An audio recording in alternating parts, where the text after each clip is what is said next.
to order. Please rise for the Pledge of Allegiance.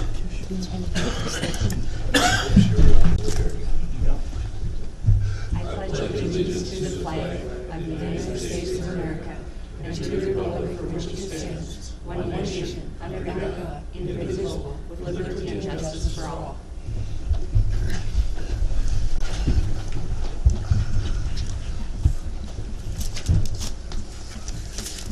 Somewhere in here, there will be. Look at this one. Okay, we need to approve the agenda. Yeah, here we are. I'll move to approve the agenda. Second. Moved and seconded. Any discussion? All those in favor, aye. Aye. Aye. Agenda's approved. Approve the minutes of the previous meeting. I'll make a motion to approve the minutes. Second. Moved and seconded. Any discussion? Those in favor, aye. Aye. Those opposed? Motion carried. Do we have anyone who wishes to do a public comment at this point? Okay, just one? Okay. Oh, two? Well, the gentleman in back, I saw his hand first, so. There's two of us here.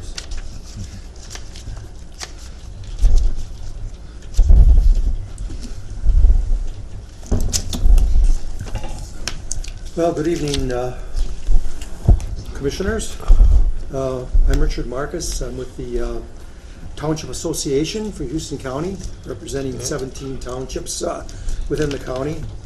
And at our last township officers meeting, I was directed to come up with a resolution regarding the auditor's office at Houston County, knowing that the deputy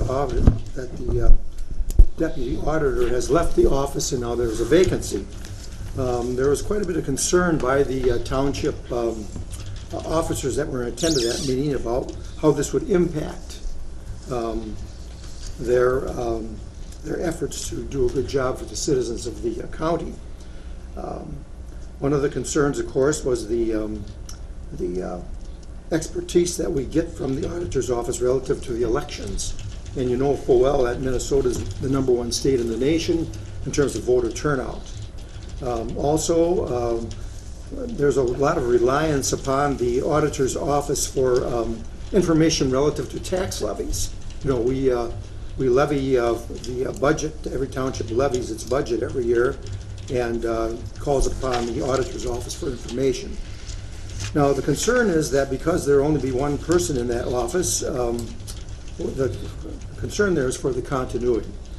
So we came up with a resolution, and I want to have Adam kind of share that with you in terms of what we were able to get from those townships. So, Adam, Okay. take over. Good evening, Commissioners. My name is Adam Florin. I am with Money Creek Township. I spoke to you about this matter here, I believe February 20th was the last meeting, if I remember right, on the same matter. So the results of the resolution that was passed around by the Township Officers Association is that essentially 10 of the 17 townships have responded, and all 3 of their supervisors signed the resolution. Not sure if you want it read to you, but I could certainly hand it over to you at the end of this session here. So essentially, with 10 of the townships approving a resolution, it seems to have a bit of a majority of the townships. Really the officers that are closest to the people seem to want you to fill this vacancy as soon as possible, and so that's really the results that we wanted to pass on to you tonight. We have a number of other signatures by other folks that wanted to sign it at the annual meeting. It ended up being sort of more of a petition, but in any event, it was a resolution that's been signed by a number of other folks in addition to the supervisors. So that's the results that we wanted to pass on to you. So if you can please reconsider and get this vacancy filled as soon as possible. I think the township officers would greatly appreciate it. Thank you. And I think also what we're recommending here is that we have someone on a permanent basis in that office. It could be a part-time person, it could be a full-time person, but we really want someone permanent in there, because if something happens to our auditor, there's quite a learning curve here in terms of this position, as you well know. I mean, you've got to know about levies, you've got to know about elections. There are a lot of new things that are on the horizon that are coming out now in terms of the elections, new equipment, alternate size ballots, equipment for the disabled people. And I'm proud to say that our county is one of the leaders relative to recommending some of this new equipment that's coming, that's on the horizon. So Adam has the resolutions. He'll share those with you. You can look those over, and we certainly would appreciate any concern, any help you can give us relative to this very serious concern. Okay. Mr. Marcos, I got a couple questions for you real quick. Sure. Just for the record, did you or any of the other officers in the Township Association, were you at all in contact with Char Miners about this issue to bring a resolution forward? There was some conversation relative to the situation, yes. Okay. And obviously, then you're aware of some of the other underlying issues going on in that department for the reason why the board did what they did? To be honest with you, no, we're not. I'm not aware of any other issues that are going on. So then the resolution is kind of I would say maybe a one-sided request for a resolution? The resolution came out of the township officers. I did not come up with the resolution, okay? Yep. It was a collective vote that was taken by the 9 supervisors who are representing the 17 townships. Okay. And this is what I was directed to do this, and Adam came along also to fulfill that request. Right, but what I'm getting at is that you're approached by, No, I you've was had not conversation? approached. Okay, I so was you've not had approached. conversation that you just said you had conversation with Ms. Miners on the Actually, issue? Actually, I talked with the auditor on another issue. There was another issue that I did have conversation with her on, but it was not related to this particular issue. So nobody had any contact with the office? You came up with the idea to come forward with a resolution entirely with no We influence? did get some input from another township person. Another township person expressed some concern relative to this situation. And so that sort of got the thing moving a little bit. Okay. So a little bit ago, when I asked you if you had any conversation, you said you did, and then I said, did you know the underlying issues with that department? You said no. So my question then was, is this resolution based on information that you got from one side, or did you have both sides, or Well, I'm not sure what you're talking about, both sides. well, there's more. Well, there's a lot more underlying issues, and I know you haven't been in contact with myself, or I've heard from the other commissioners or anything. So I'm just curious. You know, you came with a concern to fill the position, but I haven't had any information why you think the position wasn't filled. You know, it's always been we need to fill, we need to fill, we need to fill it. Now my question is, we've had in public health. Right. We got rid of our home health aides, but I haven't had the township say we need the home health aides or anything like that. Right. We've had people that were not filled in human services. No resolution for not filling positions in human services. We haven't had a resolution that I know of in 8 years with a concern. But now we have this resolution with a concern, Well, the and I concern guess is because it directly impacts the townships. Sure, but so do the other services This is too. coming from all of the clerks. I mean, Right. You've got people who are signing this thing. But you understand you why know. I'm saying it's a little odd that we get a resolution now with this issue, but you just said that you hadn't heard any of the other underlying issues on why the position wasn't I'd filled. like to know what those issues are. I mean, Well, and we have that's no the idea. problem. We're in You wanna share it litigation with us? right now. Well, I can't, because the problem is we're in litigation over Oh, that. okay. So that's why I'm saying this resolution Well, comes a little bit odd that, I mean, you know, we and I really- know I spoke with Adam about it, so I know you know about it. I just wanted, yeah, if I could, Justin, I just wanted to address that. Now, at our last meeting, I think it took place on March 1st, you came to our town board meeting, which is a Yep. public meeting, and you explained what those issues were to Yep. our supervisors. Yep. Okay, so at that point, that the public knowledge was out there. Those supervisors are some of the people that signed these papers, so they were aware. Okay. They certainly were aware. You were aware. You passed it around to others. Well, I didn't have anything to pass around, Well- but, so then, and that's all I want to know is, did the Money Creek Township at least explain to the other officers why? That's all I want to know, is because I haven't- want to make sure that this isn't being skewed from one direction or the other. Because I talked to you in the town board, but I Right. know I didn't talk to the other 16, and I'm just curious where the information is going, where it's coming from, and that's why I say that. It's a little odd that we've had many other positions that have impacted the townships and everything even more, that all of a sudden, now this is a big enough issue. Now, I know that the dynamics of this is a little bit more intricate than, and if you found out, more intricate than just, let's hire this. So that's what I want to know is, Well, the issues could be there, and whatever the issues are, but basically, we're here representing the will of the townships, okay? This is not a personal thing, it's not a one-sided deal. It's just basically here conveying information to the commissioners Yep. where the townships stand on this issue. well, that's good, and that's what I want to know, is because, Can I enter- because there's a few that, Okay.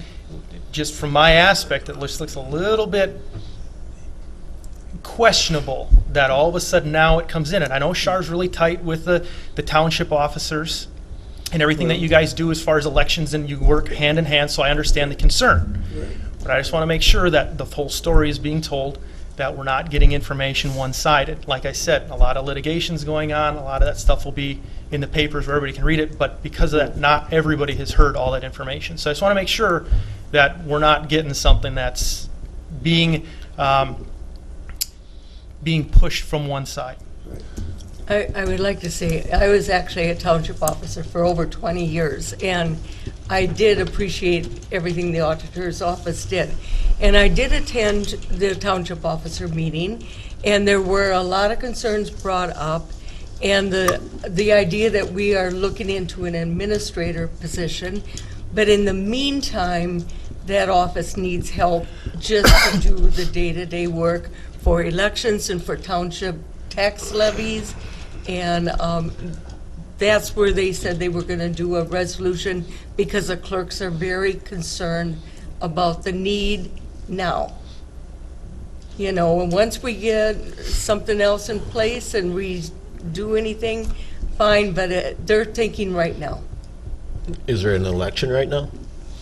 Well, we had 167 in La Crescent last week. It was a big election. And it didn't, Folks. and it happened? As chair, I'm Yeah, going to because have of to working say, with the auditor. this has gone considerably past a logical time limit for dialogue or with a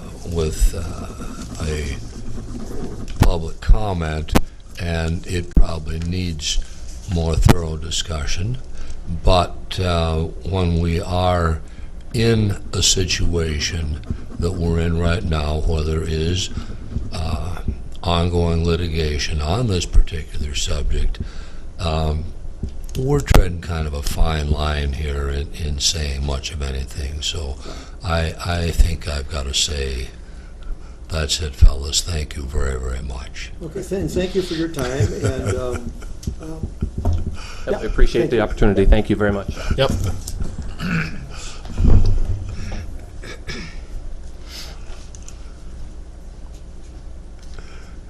Mr. Miners, I believe. Are there any other people wishing to make public comment, just so I get some idea of timeline? Okay. Good evening. My name is Gary Miners. I'm here on an issue of the tax abatements.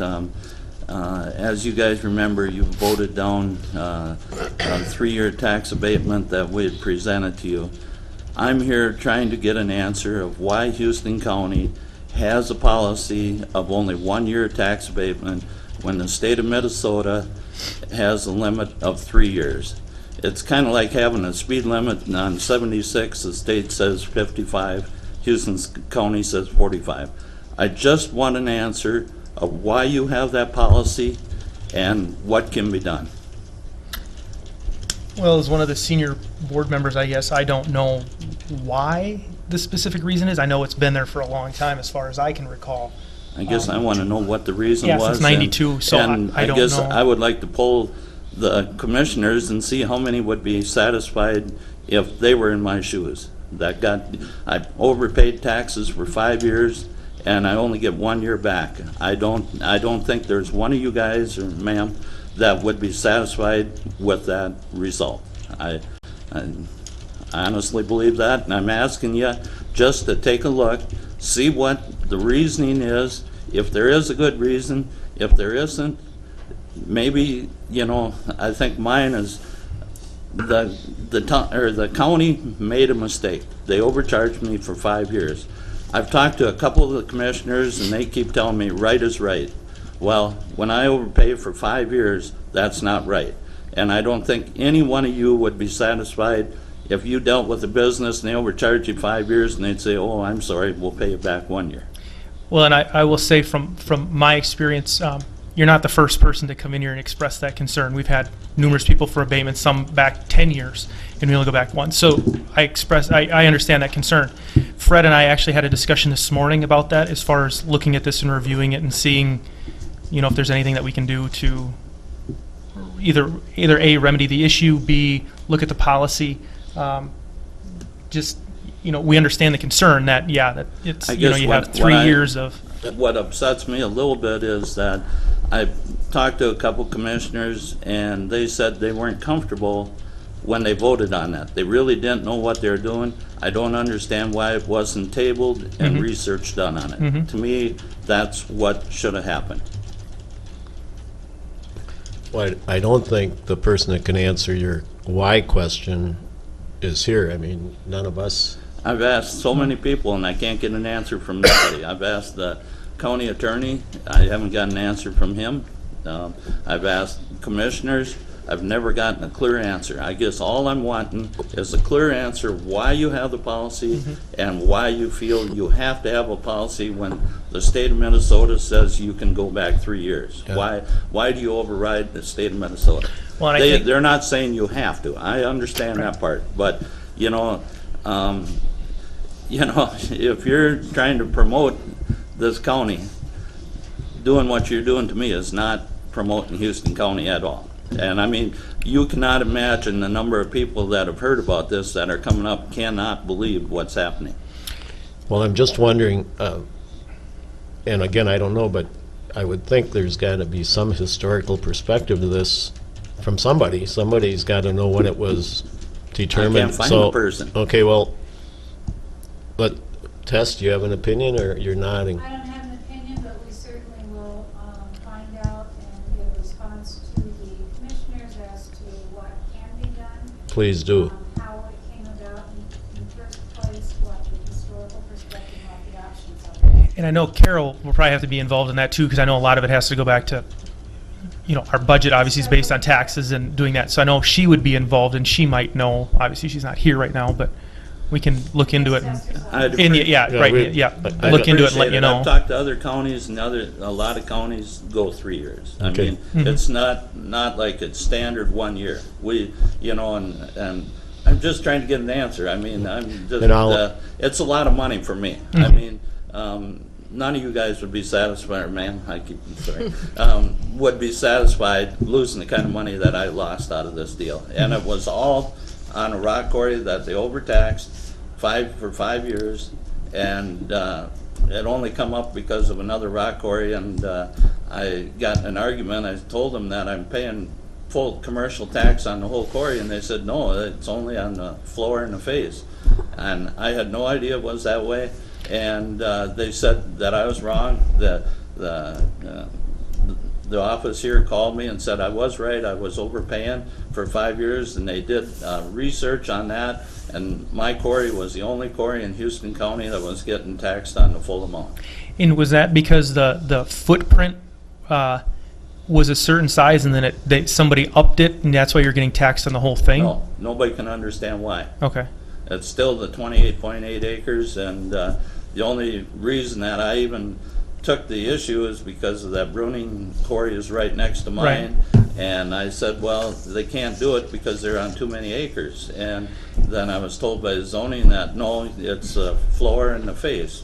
And I said, well, how can it be when I get taxed on the whole thing? And that's how it all come about. And they did some research and said, yeah, you've been paying $5,000, $4,000 too much every year. So it was, just so I'm understand where you come from. So it was the zoning office said it was the floor in the face, right? And In- a certain amount back. So it was like- I don't know the whole dynamics of it, but I know it's not supposed to be the whole parcel. Okay, so somewhere in there that got counted as the whole parcel is what Yes. you're saying? Okay. Yes. Okay. Yep. Well, we'll do the research and, I'd appreciate it. okay, Thank you. yeah. Can I ask Tess? Tess gonna take the lead on this? We've already done quite a bit, Jack. Pardon? We've already done quite a bit. Go ahead. Okay.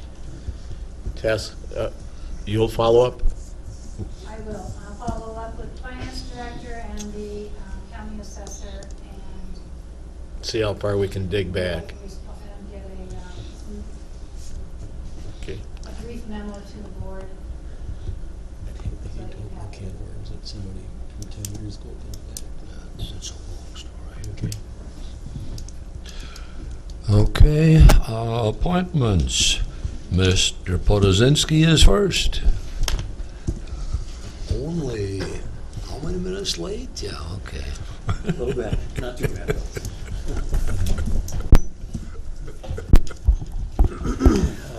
So I have my maintenance supervisor, Pat Burns, with me today. The first item on the agenda is the continuation of the purchase request to the county board for a new compact track loader. We came in back in, I believe it was January. Early January, yep. For the initial request that got tabled. So I'm kind of coming back, making the request again to trade in our current John Deere 333E compact track loader for Bobcat T770. And the net cost, okay, so the net cost is $18,223.15. What it does, it provides a brand new unit for us that has full warranty coverage, and the existing unit's warranty or extended warranty plan is expiring here in a few weeks. And we think it'll be a more reliable machine going forward, and think now it's time to trade it in.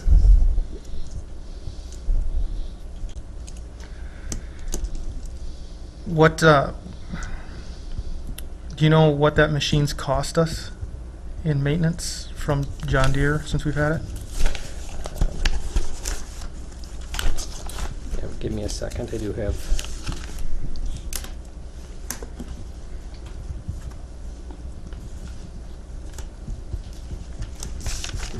There you go.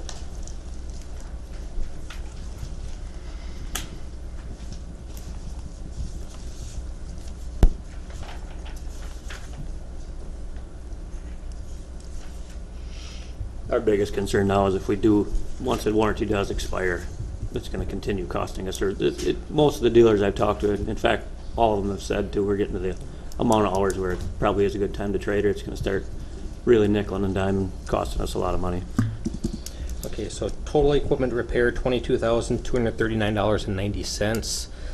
That does not count some, a few filters, wiper blades, Some of your general or maintenance. or diesel fuel, that type of stuff on it. But that would be the cost. 22,000 what? $239.90. Okay.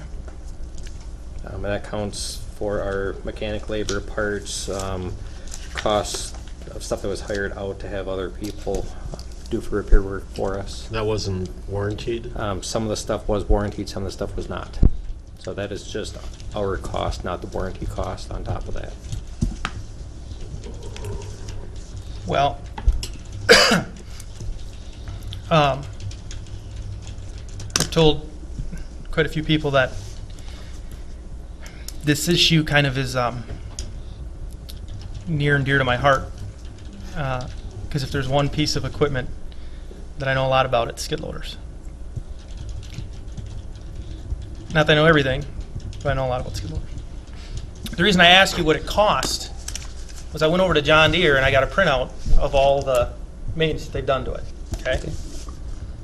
So the total warranty work, it said there was a $200 deductible, was paid by the county in this order. It says the warranty runs out May 15th. Yep. So that was all covered under warranty. The problem is the work that wasn't covered under warranty.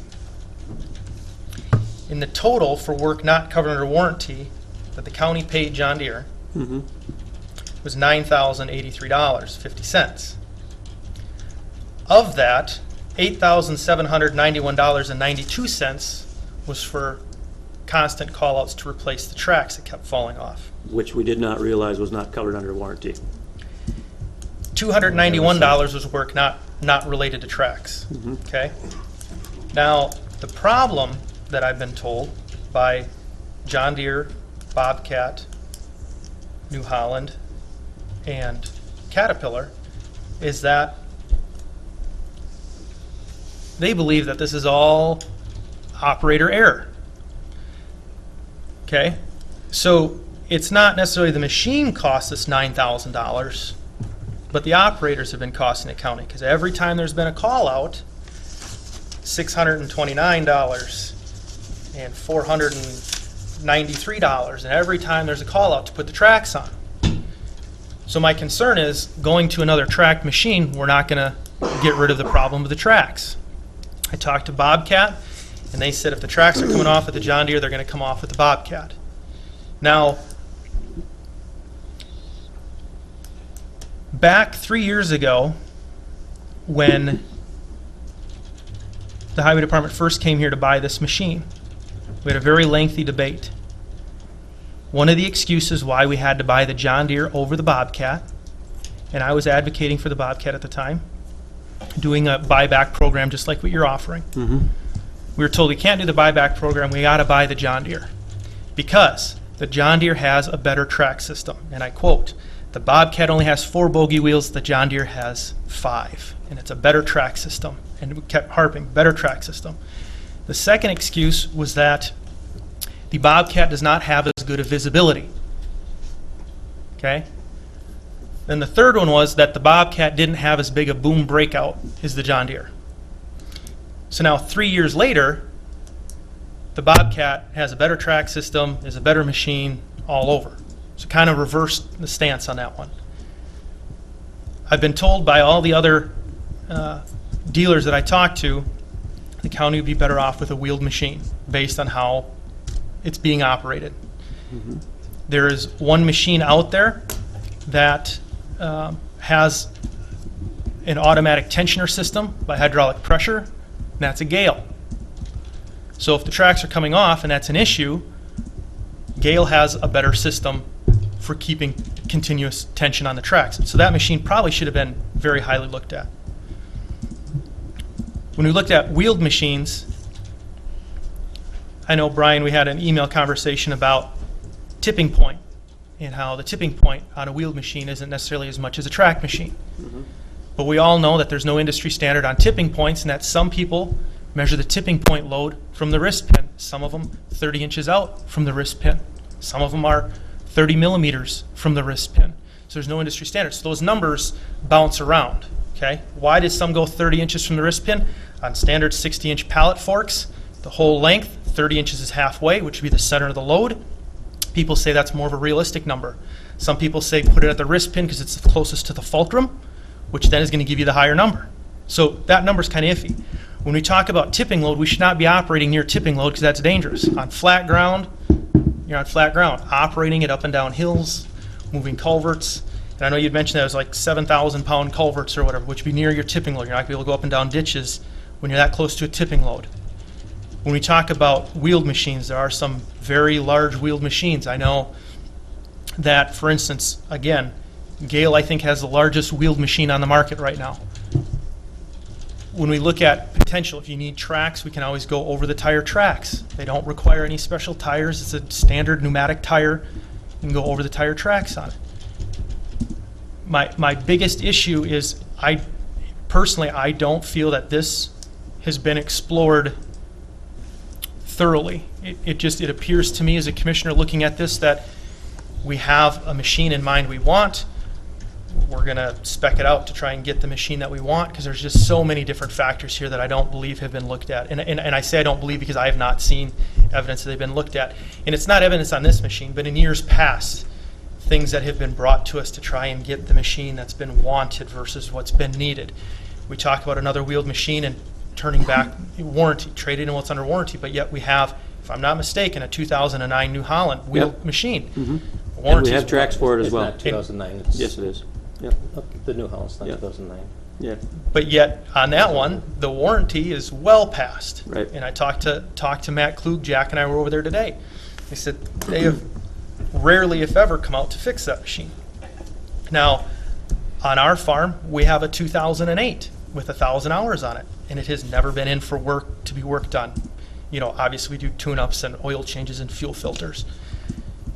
So I guess that's my viewpoint as farmers, and I'm sure Fred can even attest to this, that these skid loaders they're made tough. You know, they're not necessarily Yeah, breaking I'll agree. down every 2 weeks. The fact that this one has had some engine issues and whatever, fine, it's under warranty, should be fine, good to go now. But when I see that the majority of the stuff that's been spent on $9,000 is because the tracks keep coming off. John Deere told me that they had brought out a used machine for you guys to use. It was newer, but it had some hours on it. Tracks came off within two hours of running the thing. They said it's been sold and has never had the tracks come off since. They've sold numerous other 33E machines and 33Gs and not had the tracks come off. So the issue is, are we not operating the machine correctly? And if we aren't doing that, going to another track machine wouldn't solve the problem. And I've got an issue when we buy the machine and we're going to take a $40,000 hit on this deal to get a new machine. I question, why are we spending $40,000 of taxpayer money? We could have gotten on a buyback program 3 years ago, Right. but it was told numerous times to me here in this room, nope, we got to buy the John Deere. And now we're saying it's not good enough, we need a different one. My question would be, there were how many track calls, 8 or 12 or? And I'll find out. So can I just jump in? I wasn't I heard involved 12, in this. no, let me finish. I think there were 12 calls for the track. So after the 5th call, the 6th call, the 7th call, nobody from John Deere had a little seminar with you folks and said, listen, this is ridiculous, what are you people doing? Or did anyone from the county say, what are we doing? Or did you ever say, so the price is the same whether it works or it doesn't work? Or take this back and get us something that, I mean, it's ridiculous. You wouldn't have a passenger car that you took in 12 times because the wheel fell off without some resolution. I mean, it doesn't make any sense to me that that would continue unless, as is being speculated, is being operated by people that don't know how to operate it. Okay, first off here, before we start asking people how to operate equipment, if you have questions, come out, see me, visit me. We can bring that staff in and we can talk to them, with them present with us, and talk about operation of equipment and what. Well, they I want to know how- what conversation yep. went on with John Deere is my question, Yep. and I don't need those people to tell me. You're the supervisors. Tell me what the conversation was. Did they say, well, oh, I guess it happened again. Oh, I guess again. Oh, again? I mean, after 9 times, nothing was discussed in detail as to what's going on? So when John Deere was coming out, they were replacing components on the tracks. They were replacing different components at different times. So they kept replacing different stuff. That was the issues that they felt were causing the problem. It wasn't that they were coming out, putting the track on and not replacing anything, not finding anything wrong. There was components of the tracks that they were replacing. It wasn't that they weren't finding any issues. They were just having the same issue with the track coming off. As far as the John Deere, the unit itself, as far as the breakout force, the capacity, how it's operated, what we needed it for, the unit itself is a very good unit. We like the features, we like the capabilities. It has worked good for us that way. But it comes down to, you need to have a piece of equipment that's operating, functioning when you need to function. The more that it's broken down, the more you have issues with whatever the component is, the more that you're sitting there waiting for that to get repaired. You might have 2, 3, 4 other guys around that jobs at the same time, that they get slowed down, you start losing efficiency by having something that's not functioning, not working. Out of the different units that we looked at John Deere, New Holland, Bobcat, Kubota, and Caterpillar as well. We've looked at several different units. We have had other ones over to tested some of them in the field. Didn't have issues when those ones were tested in the field with tracks coming off and different issues. We know that we're losing some stuff on the capacity side with recommending the Bobcat. We are losing some breakout force. We're also gaining in a few areas as well. Yeah, so, it's all give and take, finding that balance. And we feel that having, for the cost, trading in the unit, getting a new unit that has warranty going back on at this point again,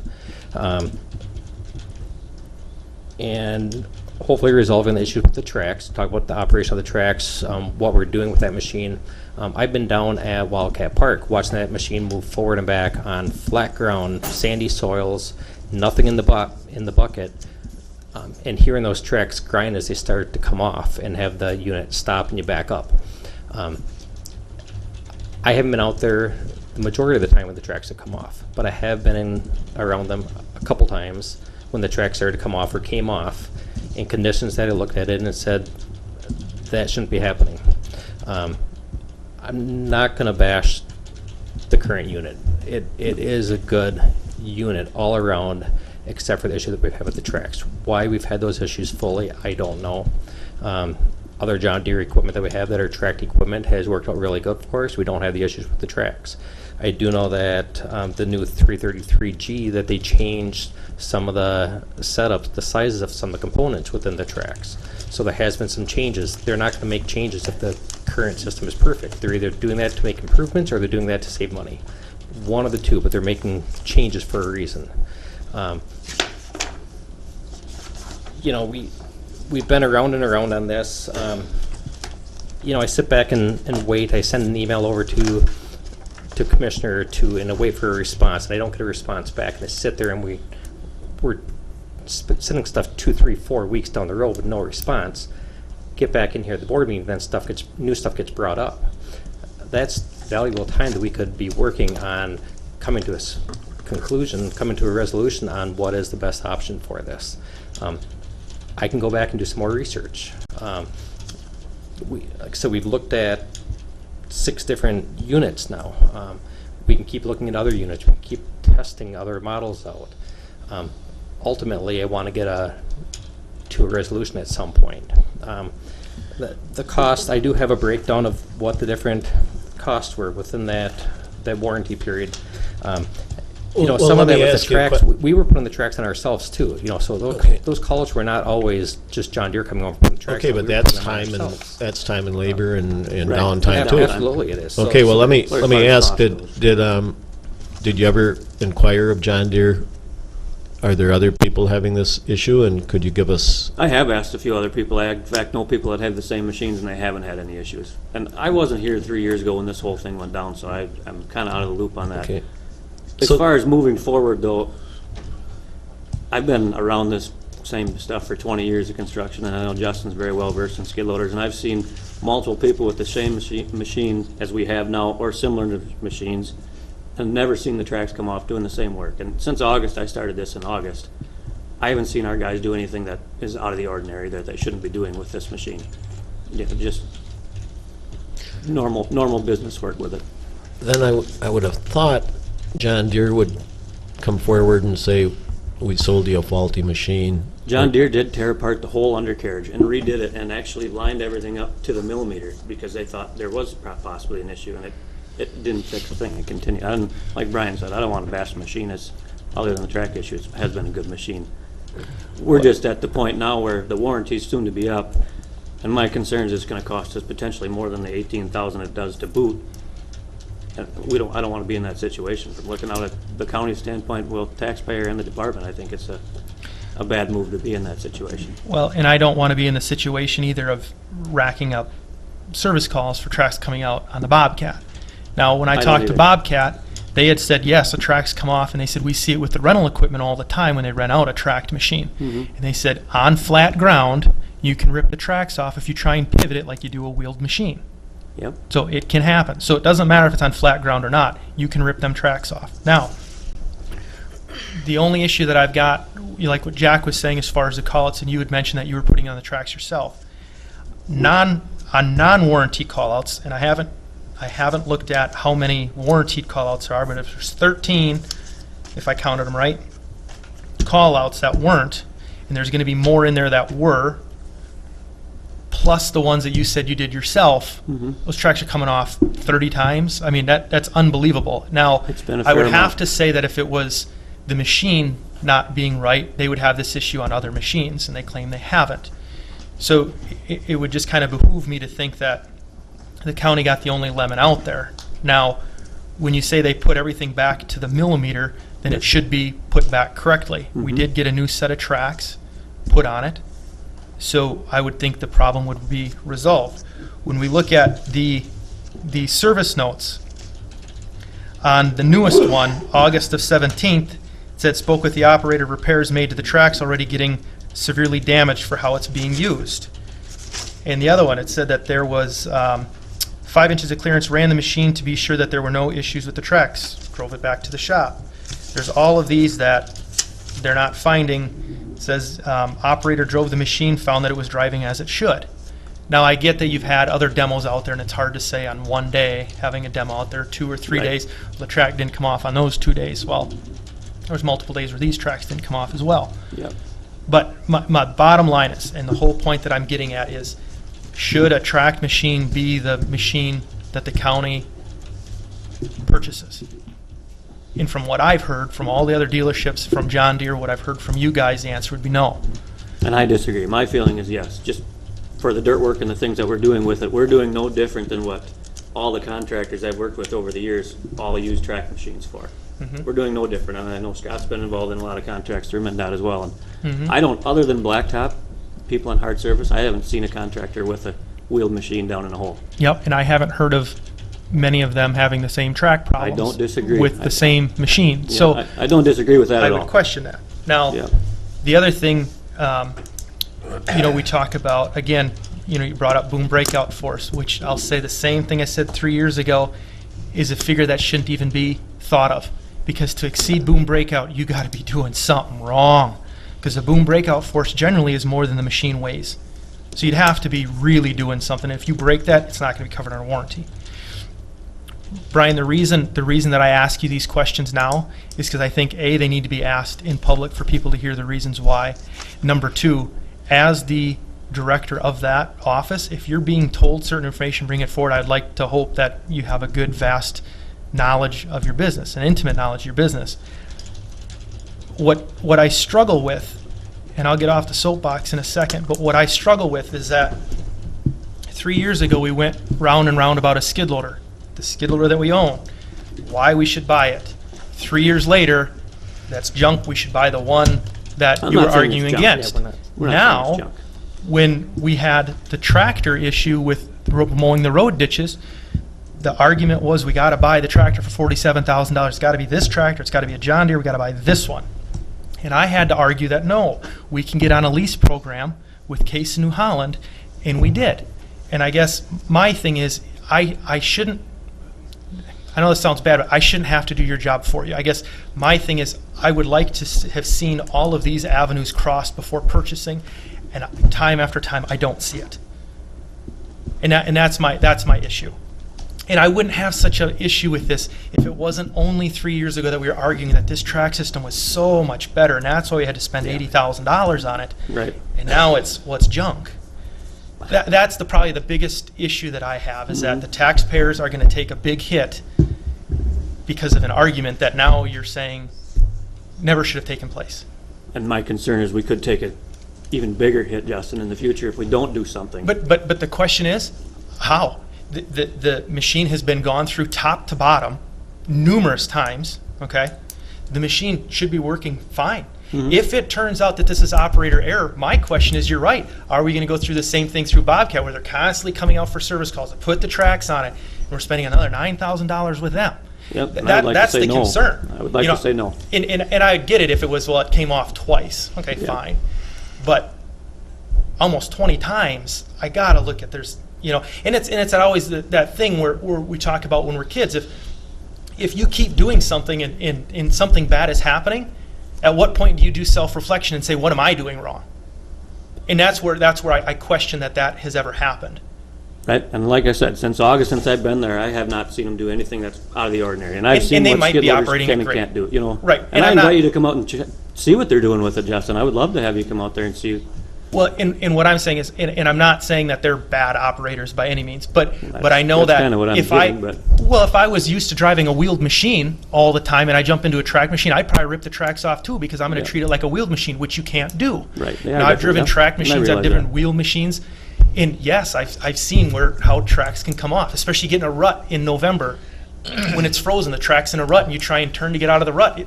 Track wants to stay in the rut, the machine comes out. It happens. I've done it. It's happened. So I know that, and I'm not saying that it's a bad operator, but what I'm saying is we're being told by numerous people this could potentially be an operator issue, and if it is, my concern is the problem going to be solved just by going to a Bobcat? Right. Now, the last point I have is when we look at wheeled machines. There are wheeled machines that have better performance than what that tracked one has. So I know you guys want a tracked machine, and I know you have your justification for a tracked machine. Looking at a wheeled machine, all I'm saying is we can do a wheeled machine, metal tracks over it, over the tires if we needed to, and then you have that machine to use in the wintertime. Unlike a tracked one, you can't use it in the wintertime. So I'm just thinking, is it better, more bang for the dollar, to get a wheeled machine, throw tracks on it for the summertime when you're out working, take them off and use it to plow snow in the wintertime, versus having one machine that basically is going to be used from April until November-ish, depending on the weather.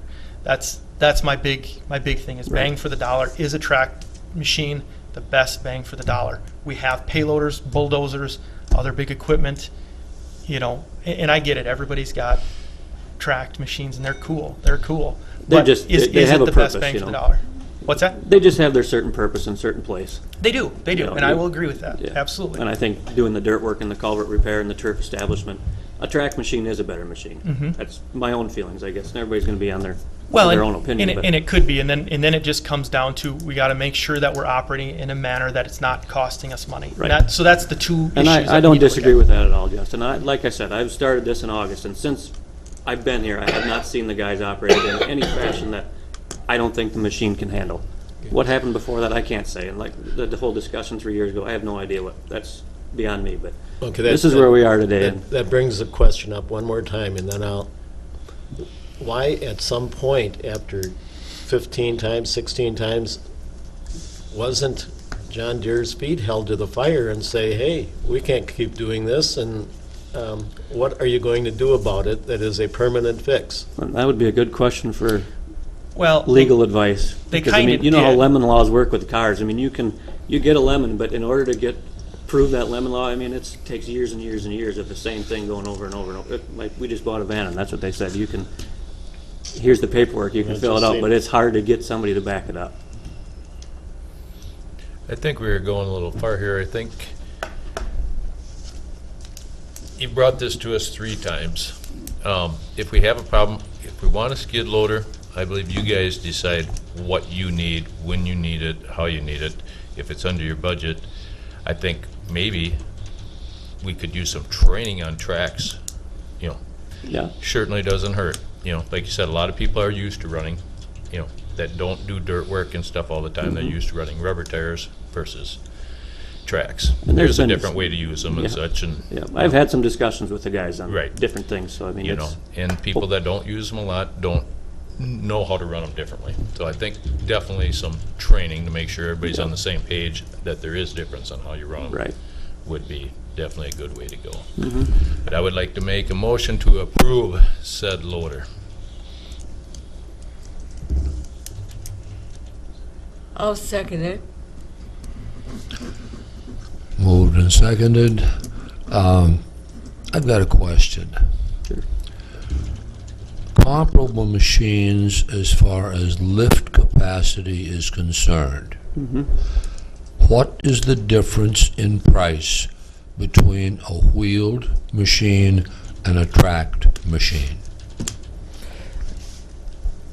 You know, I didn't go back through and We look didn't at 6, 8, 10 different manufacturers to know from every manufacturer. What I did do is I looked at one brand's unit to see if I could jump up to a larger machine that would get to the same lift capacity. What I found is that we came to a larger machine for the same price with still had about, I believe it was about 20% left lifting capacity. The issue with a wheeled machine is generally the wheels are going to be spaced at a shorter distance apart than what the length of the track is. That ultimately that track ends up sticking out forward farther than what a wheeled machine is going to have. I also went and looked at 2 or 3 other manufacturers' machines to look at what their capacity was. And I didn't price them out, but I looked at their capacity for the same model machine with the wheeled version versus the track version.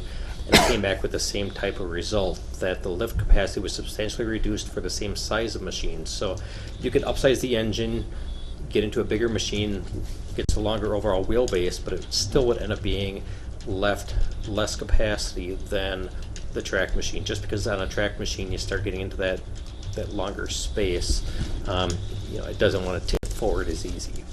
And we do lift, there's a lot of stuff we move around that's a lot bigger than what our machine can handle. So we need to hire stuff out. We hire contractors to come in and move some stuff around that's too heavy for us. But I believe that we should be able to install the normal routine cattle passes and the 48-inch and smaller culverts and stuff with their own equipment. I don't want to hire contractors to come in to replace 42-inch concrete pipes or to reset cattle pass when they start separating. So, can we get to a point with the wheel machine that they can handle the same weight as our track machine can? I'm sure that we can. Is that price going to be any less than what the track machine is? I believe no. Also, I have concerns too. We are right on the limits as far as the width that our trailer can handle. And that would bring up a whole nother concern. We'd have to possibly get a different trailer, and I would just as soon not have to deal with a different trailer at this time, I guess. Because we looked at the next size up in a couple of these machines, and then it gets to be where we're within a ½ inch on each side of our trailer of the wheel wells. And I would just as soon not have to go try to purchase a new trailer as well. Right. Generally, 2 tracks are wider than tires. Typically, right. Except for when you start getting into bigger and bigger, 2 steps above in a wheeled versus this size track. Then you're going to start fighting the same width again. Once you add the tracks on. Yeah, and then if you put metal tracks on, the grounders on there, that'll widen them again. To answer your question, Fred, generally, depending on the manufacturer, anywhere between $15,000 and $25,000 difference to go to a track machine over a wheeled machine. Now, That's how are you rating size there, though? That gets to be obviously the question. Are you rating the size by the horsepower or the lift capacity or the tipping capacity of the machine? Because what I'm hearing is the track is a little bit longer, therefore the tipping capacity rating of a track machine will be somewhat better, or heavier, if you want to phrase it that way, than a wheeled machine of the same size. Am I getting... Yep. Am I making sense? Yep. So I'll use the Okay. Bobcat as an example. I can go to New Holland or other ones that I looked at. So for the Bobcat, they have the T770, which is the track version, or the S770. Same number. One is a T for track. One is a S for whatever the S stands for. When you look at horsepower, they're both 92 horsepower. Both have the same RPM, the same displacement. the components are virtually identical when you look at the way down. The components, or the parts that are different, is the tipping load on the tired machine is 6,700 pounds, and on the track machine is 9929. So that's a 30% reduction on tipping load.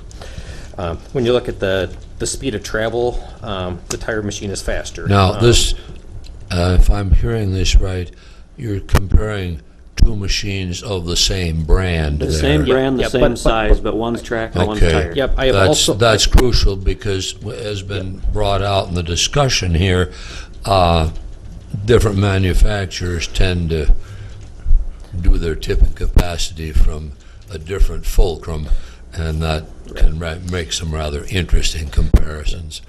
Yep, So, and yeah, Yep, and okay. I've also compared the New Holland C238, which is the track machine, versus I'm trying to load up the rubber tire machine. That was, I believe, a number 236. It was their largest rubber tire machine. Again, it was the same manufacturer. The tipping load was substantially less on the rubber machine. That number came from Which is at the New Holland was the L234. It went from a tipping capacity of 7,600 pounds down to 6,800 pounds. John Deere track was 10,570 pounds down to 7,200. So about a 30% reduction. And then when we looked at statement numbers on cost between the two to get the same model unit of the John Deere versus the Bobcat, the numbers came in at about $7,000 less for the rubber tire machine versus the track machine. Once you bump it up to the next size larger, which still had a reduced capacity on the tipping load, then it was this very similar cost, and the tipping capacity went to, I have it in here someplace, it went to, I guess I don't see where I have it in here. Still a reduction though of that tipping capacity going to the rubber tires. So, like I said, I can go to different manufacturers. For New Holland, I said John Deere, Bobcat. I've looked at different ones. I didn't go through all of them. There's Volvo, there's Gale, there's Kubota. JCB. Yeah, I know, I understand. But at this point, there's been enough stuff brought out in the discussion this evening, and I can't get enough of a handle on these numbers verbally to be able to make an intelligent decision. So at this point, I suspect, I haven't made up my mind yet, but I suspect I'll probably vote no on the motion just from the standpoint that I would like to see some kind of a comparison that I can see, that I can Here, I'll look give you at, my copy. you know, and If you want to look at it, I'll give you my copy. I gave you a copy. and really take the time to analyze it, take the time to ask some probably stupid questions. We've had But, over 2 months, Fred. Yeah, I know, but I haven't, I believe I gave haven't you seen a copy of this spreadsheet. I haven't I'd like to seen give this one to you too as well, Justin. direct comparison between what we're after would be obviously a larger size wheeled machine as opposed to a one-step down track machine because of the tipping capacity, and I simply haven't seen that. And if I'm going to make an intelligent vote, I have to be able to really take a look at it and try to analyze it. I respect your judgment. I respect the department. I don't have a problem that way, but it kind of looks like I'm going to be the swing vote on this thing, and I'm just not that comfortable with it, guys. I It guess, does seem like we've had a couple months to research I this. know, I've I met with understand Well, that, and let me Teresa. answer that question. And that is their expertise Well, to I haven't research it. understand that. I haven't heard until this evening how many track calls there were. Close to 20 track calls or whatever. So I want an opportunity to contact somebody at John Deere and find out what kind of a reduced cost we can get on a new machine from them that works, and indicate to them that unless they want a terrible black eye, I think they owe the county some payback here. I mean, when you look at lost time, I mean, what did you do while they weren't at the work site, so they had to come out there, correct? We continue working, just less efficient, obviously. Yeah, so that costs money. Then after that, it costs money to fix it, and then we lost some more time. So I want an opportunity to address John Deere at corporate level or wherever one has to go. I'll go to the dealer and deal with that, but I'm not going to approve it till then. Well, I'll just answer to what Scott and Teresa were saying too, and they have a valid argument that we have argued this fact for 2 months, and that's a 100% valid argument. My past experience, and I will pat myself on the back on this one. We argued on that tractor for a month, and everybody was ready to vote to buy a $47,000 tractor, and I was the only one that said we could get on the Case New Holland lease program. After a month of arguing, we finally got on the lease program, and now it was a good deal, so we redid it again. So my argument is that I've got a history of finding out that there's better ways of doing things than what's been first proposed. Well, So that's my issue. Is And I don't have a problem with that. I think it's a that's great idea. With that thing said, to do. Justin, I've been talking to some dealers about moving forward, future year budgets, about doing some buyback programs or lease Yep. programs or lease return type things, and I am in the works on looking into some of those things, because I think, number one, it's gonna save money, and number two, it's a lot easier to budget for going forward. You know your set dollar amount, and Yep. that's my goal in the future, is to continue go back to that. Oh, I agree. And that's what we need to kind of look why I at. like this here as well. The $7,500 is, I mean, if we put 375 hours on it a year, that's $20 an hour. That is dirt cheap. Well, and You you're know. right. And again, that's my argument, because we argued 3 years ago, and I'll hammer it till the day I die. We argued 3 years ago, and I was the only one saying, go on a buyback program. At that time, they said a lease program with Bobcat, and I was argued with. And the other 3 commissioners voted, no, don't do it. And now we're doing exactly what I argued for 3 years ago, which would have saved the taxpayers a lot of money. So Yep. that's my argument, is I got a history Be my guess. I don't blame you for of being frustrated. being I'd be on in the one same side boat. and then being proven correct later. Yeah. So I that's don't- why I have some distrust as to figures when they're brought I forward. just We- wish we we'd just- get this done before the board meeting and not have to do this, and we had months. Call the More question. questions. Right. You know, it's been the And same. like I said, I Well, wasn't- we can, I wasn't- but at the same rate, this is what happens with government that I've been told about too, is all these behind closed door deals that it's like, oh, we worked it out, and here it is, and then all of a sudden somebody reads in the paper, well, how come they all of a sudden just got it? How come it was this? My thing is, it shouldn't matter if you argue in public or not. If you're right, you're right. If you have facts to base your logic on, argue it till the day you die. But Shout it give from them the the questions rooftops. ahead of time so they can all be done at the time then. Not come up with questions that they gotta go back, and then we gotta reschedule a meeting to re-examine the questions. But we if you have an intimate knowledge of your business, you should already know those answers. And that's what I'm saying. If it was researched thoroughly, the answer should have been there. I should be able to ask any question I want. Boom, here's an answer. Here's the reason why. I like arguments under these lights, quite frankly. We just need ropes and a referee. I'm fine. So anyway. I'm fine with it either way. No, But I understand the points. I just think 2 months, we had plenty of time to review, we should have had the decision or the answers to them. That's my Yeah. take. And as far as the wheel machine, I think Okay. this just came about 2 days ago, so we real quick looked into a few things. And Well, that's where I got, the dealerships had told me a couple days ago, Yeah. wheel machines. So I talked to Fred, and then I said, well, Brian, We talked do about have a wheel machine. Or- metal tracks for our current wheel machines, and we had a lot of issues with those as far as the actual rims were spinning in the tires. Do you have the wheel protector tires on them? The No, rim protectors? we don't, no. And that could be an option, which is another expensive option, it costs you more money to go, not super expensive. Well, it's but not really expensive more compared to another expensive. tire, $100 a tire. Folks, we do have other Yep, let's business finish we the vote. we No, need I to only get want done this. tonight. I wanna just deal with the So vote. Yeah, 45 I- minutes. I think it's, Yeah. I think Sorry, it's roll call. time, I think it's time we vote and Roll call? Yeah. District 1, No. District 2? No. District 3? Yes. District 4?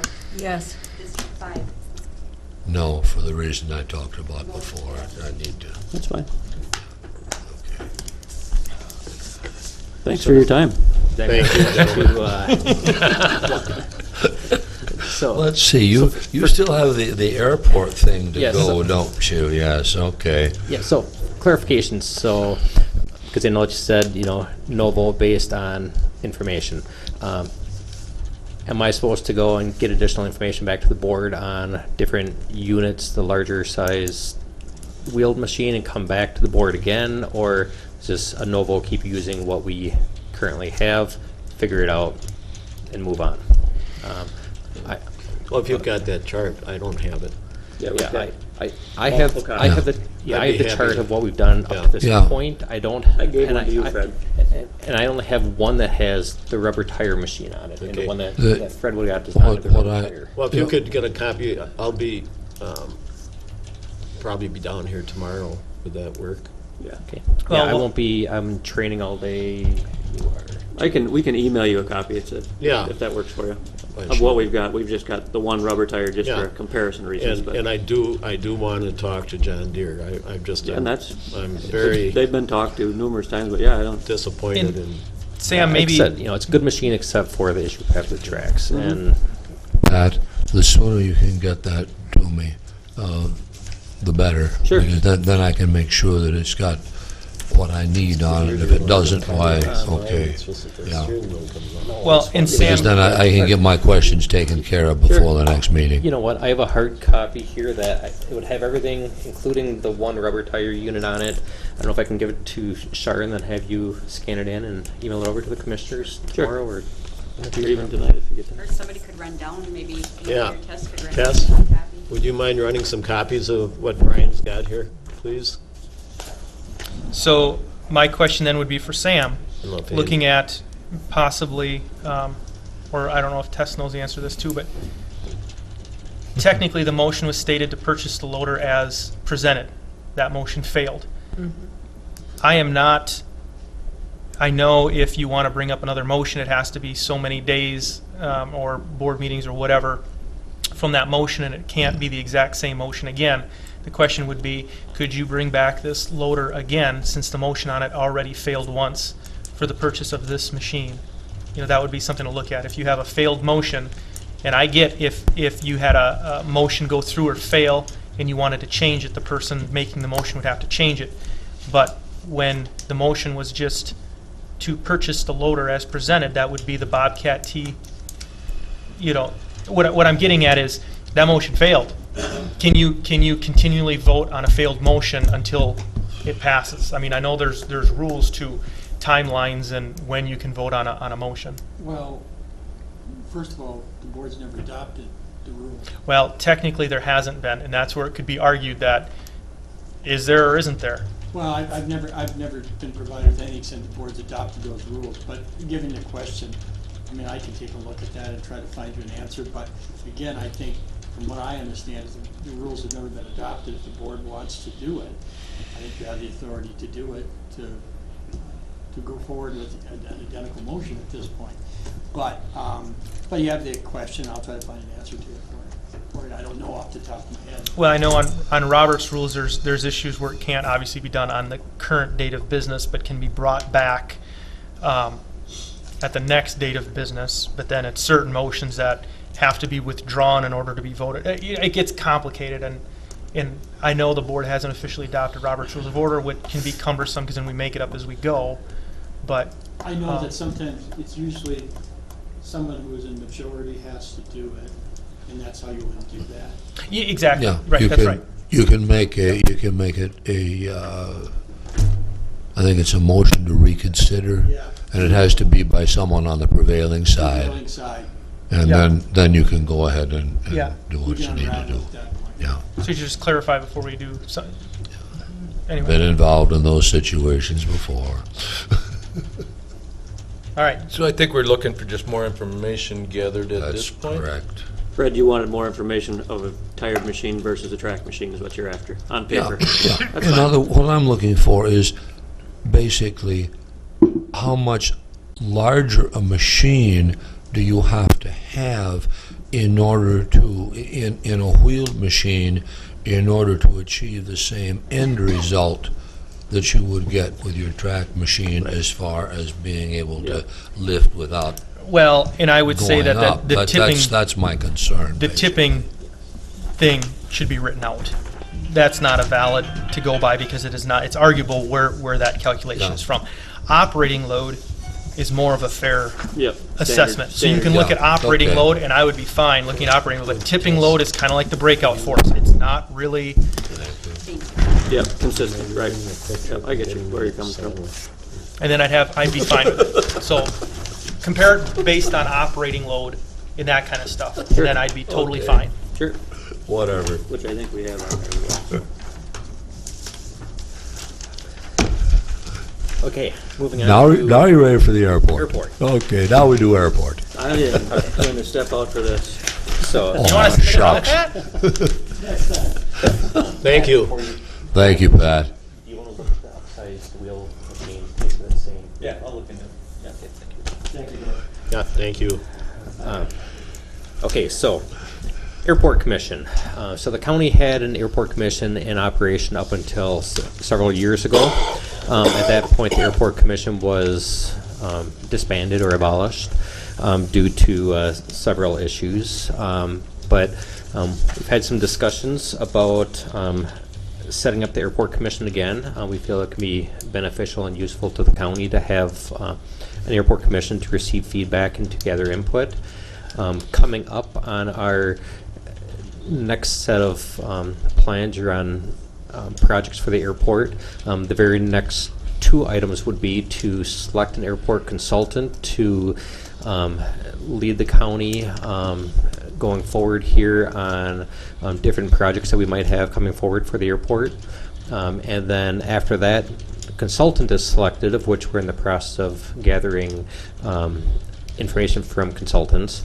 The next thing would be to update the airport layout plan and master plan, which the board approved a couple months ago, or maybe it's a month ago or so. Throughout that, Didn't we have, wasn't Mead Hunt the consultant? so Mead and Hunt's been the consultant, yep. So they've been the consultant that the county's used since well prior to me getting to the county. But per federal rules and regulations, we need to go through the process every 3 to 5 years maximum to look at, are we using the consultant that we want to use? Okay. So we're at that time again where before we move forward onto the next project, we need to go through the process and decide, do we want to stick with Mead and Hunt? Do we want to go with one of several other airport consultants? Okay. So I would like to have additional input from whether it's the airport commission or a couple county commissioners or what it is as we go through the selection process for this consultant. And then this consultant's going to, the first main project for the consultant will be to go through and update the airport layout plan and master plan, which essentially sets the path forward for the airport on what do we want to do in the foreseeable future. This plan is going to be, gather input from MnDOT Aeronautics, from the FAA, from various sources, both internally at the county and external county citizens, flyers, users of the airport, economic development, different sources. This consultant's kind of going to guide the way and lead that in development of the plan. Setting up an airport commission would give the consultant and myself a group of people to go to talk about, are we heading in the right direction, letting those people, those individuals provide input and feedback on what are the priorities. Flyers have their priorities, economic development, City of Caledonia might have different priorities than someone from City of La Crescent or Houston. So getting a group of individuals together that's kind of tasked with helping to develop this plan, I think is a big benefit to the county. Once that plan is in place, then we get into the implementing of the stuff within the plan, whether it's acquiring additional land, adding different type of lights, different safety features for the pilots, hangars, various aspects. I don't know what the plan's going to develop. So So that's kind of, the reasoning why I think an airport commission would be beneficial to the county. We can do all this without an airport commission, but it gives us a group of people that kind of has a little bit more input and say in this plan. We want to make sure it's a county plan, has that local input, which is kind of why I think the plan hasn't been fully enacted from the previous plan, and the previous plan also didn't get approval from the FAA and MnDOT Aeronautics. Is we really want to make sure we get a good plan that everyone agrees is going to be a good path forward for the county. Well, my concept at this point would be, we've got some names there, and it just depends on how many people we want on that commission, and just set up a commission and charge them with the responsibility for looking into these things and reporting back to the board as to what they feel needs to be the next step or steps. Does that make sense? Yes. I'm fine with that. So then Yep. Me and Brian have discussed this some, and it's just getting a rounded commission, so. Yep, and that's my recommendation, is that we want to make sure that it's a well-rounded, has a lot of different aspects, Yeah.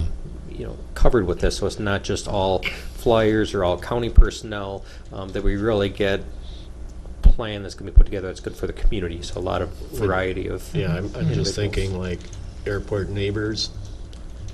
Absolutely. So that, You could have citizen at large and have the Yeah, neighbors so- or something.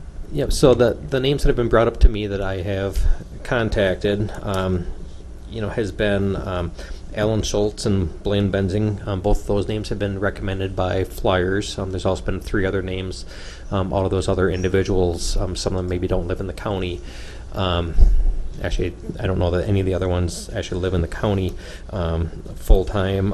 Also had a couple names, Matt Schultz and Howard Dieters from Caledonia and Spring Grove, that have involvement with, flying and or EDA type input. Absolutely having someone that lives out there in that vicinity of the airport. I know that those individuals, some of them have concerns on, operating. Some of them, maybe for, maybe against different things. Having that type of input is great. I just county- remember that from the previous commission, that there Yep. were some. Yep, that'll be, great to get one of those individuals. I haven't talked to any of those. On the county commissioner side, 1 or 2 commissioners, whatever you decide would be great to get that feedback from the board, so we make sure that as this plan gets developed, it's something that, the commissioners are willing to go forward with. I think one of these 4 would be fine. You're the expert. Yeah. Yeah, I rode in an airplane. Yeah, you just rode in one. Yeah, I was gonna say. You're qualified. You're good. Well, So, I'm going to declare a 5-minute recess at this point. what do we want to Well, we want to finish this? conclude something here, No, though? I'm not going to be. All right, you all right? I've had entirely too much coffee. Oh, yep. I think what we're looking at, I mean, you're not looking to declare names today, are you? We're looking at setting like a 7-member committee, or? It is up to the board, and, if you Yep. guys want to declare names today, you can. If you want to, Or do we want to maybe see if there's a commissioner that wants to be on it and they can help form the committee? Or do we want the whole board to form the committee? How many people? I mean, I think maybe a 7-man commission. 7 would sound reasonable to me, Right. and Teresa chairing it, and Yep. And Brian, were you on the commission in the past? yeah, Right. I don't know if we should wait till Mr. Yeah, I mean, Arnold we gets can back or not. but- discuss it further. I was, But yeah, Just so- bantering it around right now. I was Yeah, on so- it too, and that's why I'm Yep, so suggesting somebody. previously had myself, the maintenance supervisor, and county finance was on it, along with, can't remember if it was 1 or 2 commissioners. I think it might have been 2. I think maybe had. Yeah, it was us. Yeah. Yeah, those 2, along with primarily pilots beyond for that. See, I mean, if we have all those, it doesn't leave us much room for outside people either. Yeah, so that's think where, one you know, just commissioner would be finding fine. that balance on I think size one and. commissioner would be fine. I think Yeah. we should aim for 7 people. I think you start getting more than that, it starts to get tough to Mhm. get work done Yeah. and. Or to find a time when somebody Yeah, can meet. right, right. So would you suggest we still have, so that'd be you and Pat? If that's how you had it in the past, as long as- And it depends, you know, so after a while, we kind of decide, you know, do we need to have the maintenance supervisor there when they're just maintaining and not really making decisions on what the airport commission's issues were at the time? You know, I don't know, we need to have 2 people on from the highway side. You know, previously, like I said, we had finance director was on it. You know, is that important to have finance involved because there is financial impacts Yes. if any decisions made? There's a lot of different ways that can be set up. So you're suggesting somebody from the engineering, yourself or another person, 1 commissioner, finance, and then 4 people from the community, 2 of them flyers or related to the airport, and 2 outside? Is that what you're, I think it'd be good to have 2 pilots, or ones that are intimately involved with or the involved with the airport? Yeah, and then I mean, getting someone that's And then 2, EDA or a local resident out there. Well, I think EDA would have the most outlook on other, you know, Mhm. the communities at large within the area, because, you know, there's a lot of tax stuff to look at, you know, if it's EDA should be Spring involved, I Grove think, compared to too. Caledonia compared to La Crescent, who would like to see, and what benefit does it do it have to the communities? All right, so involved? if Well, we said yeah. Brian should be on there as obviously airport manager for the county, okay? So he's on. So then we're saying, say Carol, it would be Carol or Sheila for finance. Welcome back. Said welcome back. Are you thinking for finance, Carol or Sheila? Previously, it was Casey Bradley, which is the same position that Carol's currently in. So if you said it was Brian, Carol, 2 flyers, a commissioner, right? So there's 4. EDA we're saying is a must, that's 5, right? No, that's 6. I think you're at 6. 6, And we and then need- you'd have one And you one mentioned resident, somebody in the neighborhood. right? We want 7. Mhm. Mhm. One neighborhood. One of the neighbors. Yeah. Well, but then my only question is though, you go to the neighbors, what's considered a neighbor, Mhm. and then you go to all of them and they say, well, I want to be on it. Well, yeah, but I do too, or, I don't know. We could leave that up to the committee of 6 to figure out who that member at large would be. You know what I mean? Yeah. Because you might have a hard time even getting a volunteer. Yeah, that's true too. Yeah. Then you take the first one to. You know, or do we just take the guaranteed people that we're talking about, even from Brian Carla, a commissioner in an EDA, to talk about as far as who from the flyers and who from a resident to fill those, and then once that's filled, then figure out meeting times and frequency and. Yeah, or, if you wanted to go 6, you can take my name off, as, I'd still be at the meetings, but take away my vote. Oh, you're to, voting? Yeah, okay, I see what you're saying. To make it as a 5-person Voting board. voting That'd be fine. commission, and myself, there to provide input from the operational side and to gather Yeah. that feedback. So you Well, can always Yeah. go that way. However, whoever the board wants to make it work, Let's do the 5. You might be onto something, Brian, because then if you took you out, and let's just say you didn't have a resident, that you could say, hey, any resident can come and speak their piece. But having, as far as the board, you'd have your EDA people, county, highway, finance, and flyers that are, you know what I mean? Simplify it and then just have the 5 voting members. I make a motion that we establish the committee as Justin just outlined it. So Brian, Carol, EDA, a commissioner, and 2 flyers, with Brian being non-voting member. Correct. Okay, so that'll be the structure, is what you're saying? Yes. Okay? And then let the committee come up with terms, is it a 3-year, is it a? Right. Yeah, And like frequency, that. is it Frequency, quarterly, right. biannually, Yep. weekly, monthly, Yeah, or hourly? I like it.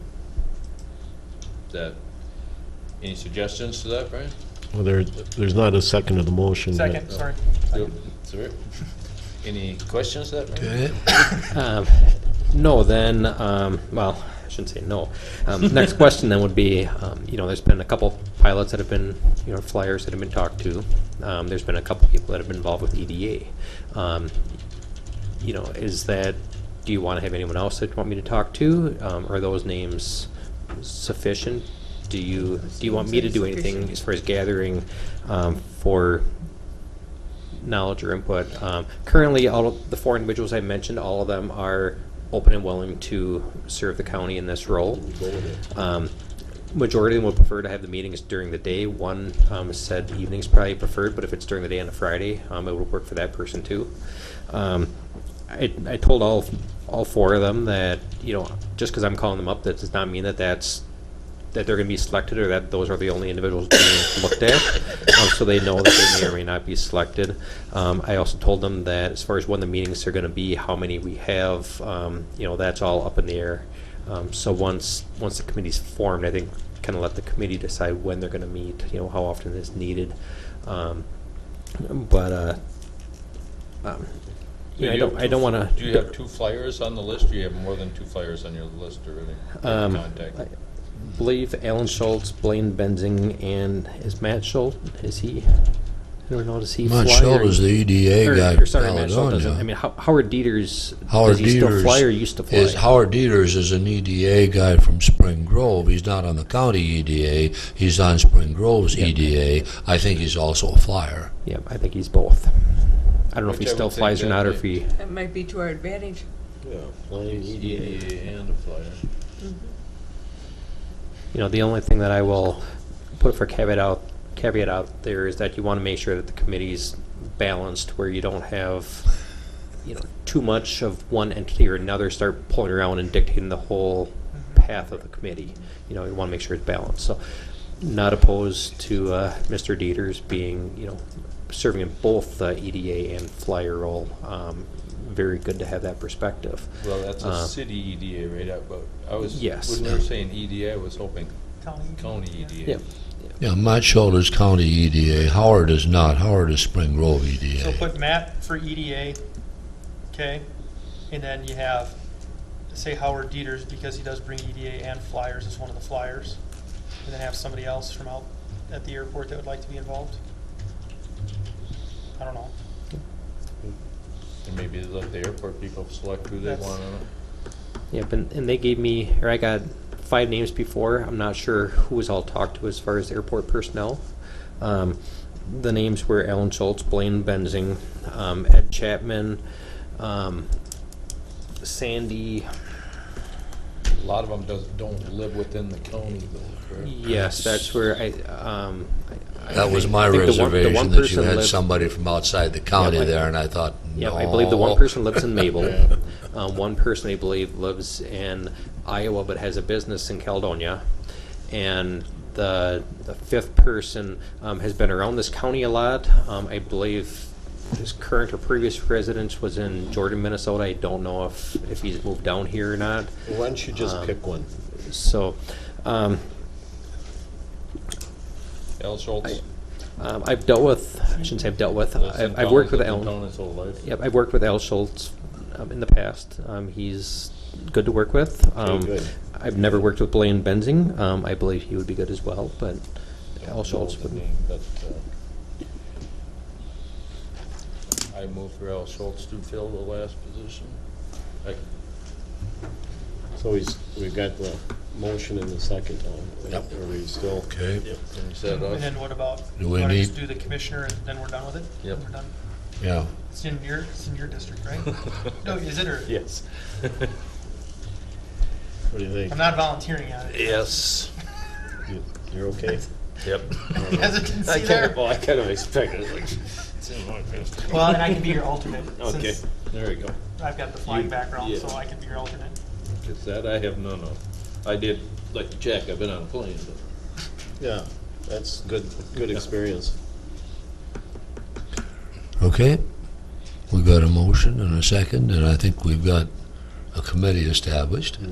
So we are, I think, ready to vote. All those in favor say aye. Aye. Aye. Those opposed? Motion carried. Thank you. Thank you, Brian. To answer Commissioner Zimiaski about your engineer Brzezinski, if there's an action involved in that final, with that other vote, then you could do a motion to reconsider. If you were in the affirmative, you could do it to stop the action from occurring. Because it failed, Commissioner Walter, anyone could do a motion to renew the failed motion at another hearing if you wish to do that. You just use a motion to reconsider to stop an action that you caused to occur. Okay. And I think, It's suspended until you make decide what you want. and I think the rule is you can't do that the same day. I think it's got to be Has to be Yeah, done the that's same what I'm curious. day. To reconsider. to reconsider, but to, Right. to do a motion, you can't vote a motion down and then go back and vote it again. The same working, you gotta wait till the next business day to bring back a failed motion.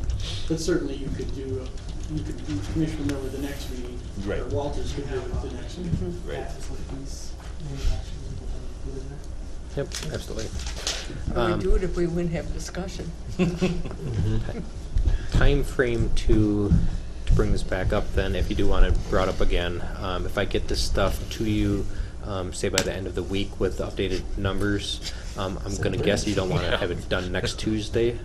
The following Tuesday, would that,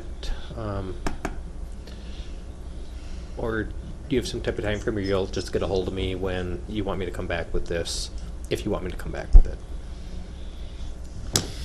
I'm fine with I'll- 2 weeks or whatever. I'll try to let you know. Okay. Yeah. Okay. Okay. Did we vote on the Yeah, last motion? pretty sure we did. I'm shooting for Can you next remember? week. Yeah, we all in favored it. Okay, Okay. sounds good. How old are you? I'm getting delirious here. Well, you're still recovering from the flu.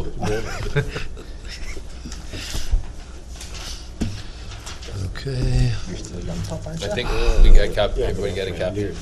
Yes. Oh, okay. Oh, yeah, yeah, yeah. Yeah. Oh, yeah, thanks, Brian, appreciate that.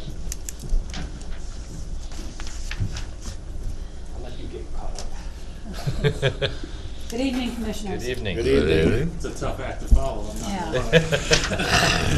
Strap in, Andy. Yeah. You got There we You go. got 30 seconds. Go.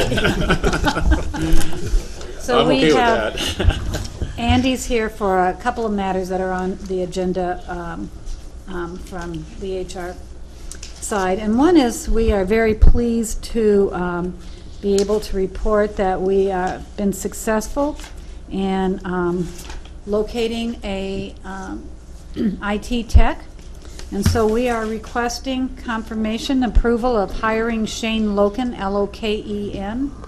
Shane is S-H-A-N-E. As a full-time probationary network help desk technician. This is a C42 at step one. Step one is $22.21 per hour, effective April 30th, 2018, conditioned upon successful completion of background check.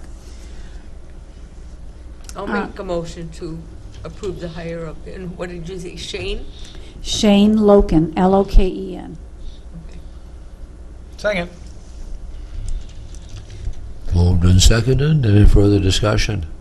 What kind of experience does Shane got? He's currently working at a Centec, and he is also a student. He's finishing up a degree, so he has some current training, which will be very helpful. And he has got experience at Centec, so he's local, and we're excited to give him a try. He seemed to really be able to comprehend the underpinnings of what's behind a lot of the questions that go through the help desk. Is that fair to say? Very accurate. And has a good grasp and understanding of that, which is not always an easy thing to do because the questions can become from left, right field, all over the place. So we're very and the systems behind it. So it's not just I recognize the button, punch it. So. we're And we very do have pleased. Jack to back us up. Which Right. Oh, that's always right. I nice, didn't. yeah. I was expecting that.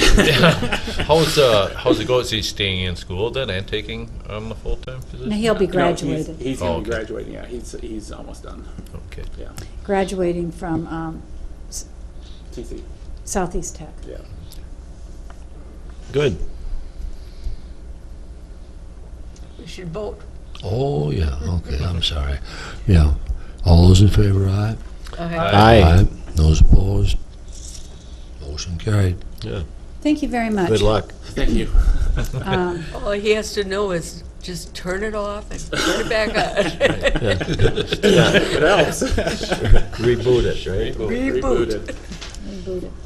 Our second matter tonight is under facilities, and I have an updated report for you. Basically, we're asking for approval of the Historic Courthouse and Justice Center for the replacement and upgrade of the energy management system controls by Winona Controls in the amount of $15,200. This is for the HVAC systems, and while I pass this out, you want to make some comments about that?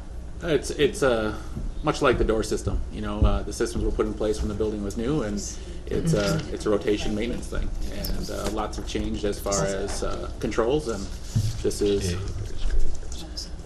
continuing that trend, I guess.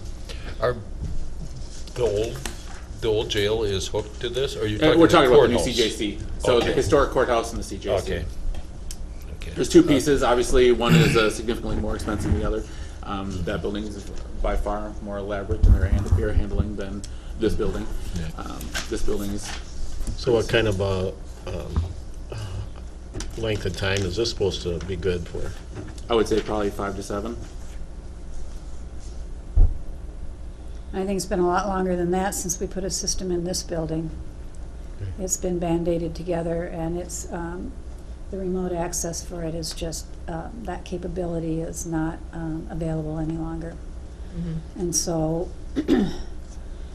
our team monitors remotely under ideal conditions 24/7. They're not able to do that now. It's a fair assessment. Switching platforms, it's moving forward. And they're complicated systems, they're expensive systems. I'm not talking about the software system, I'm talking about the HVAC systems themselves.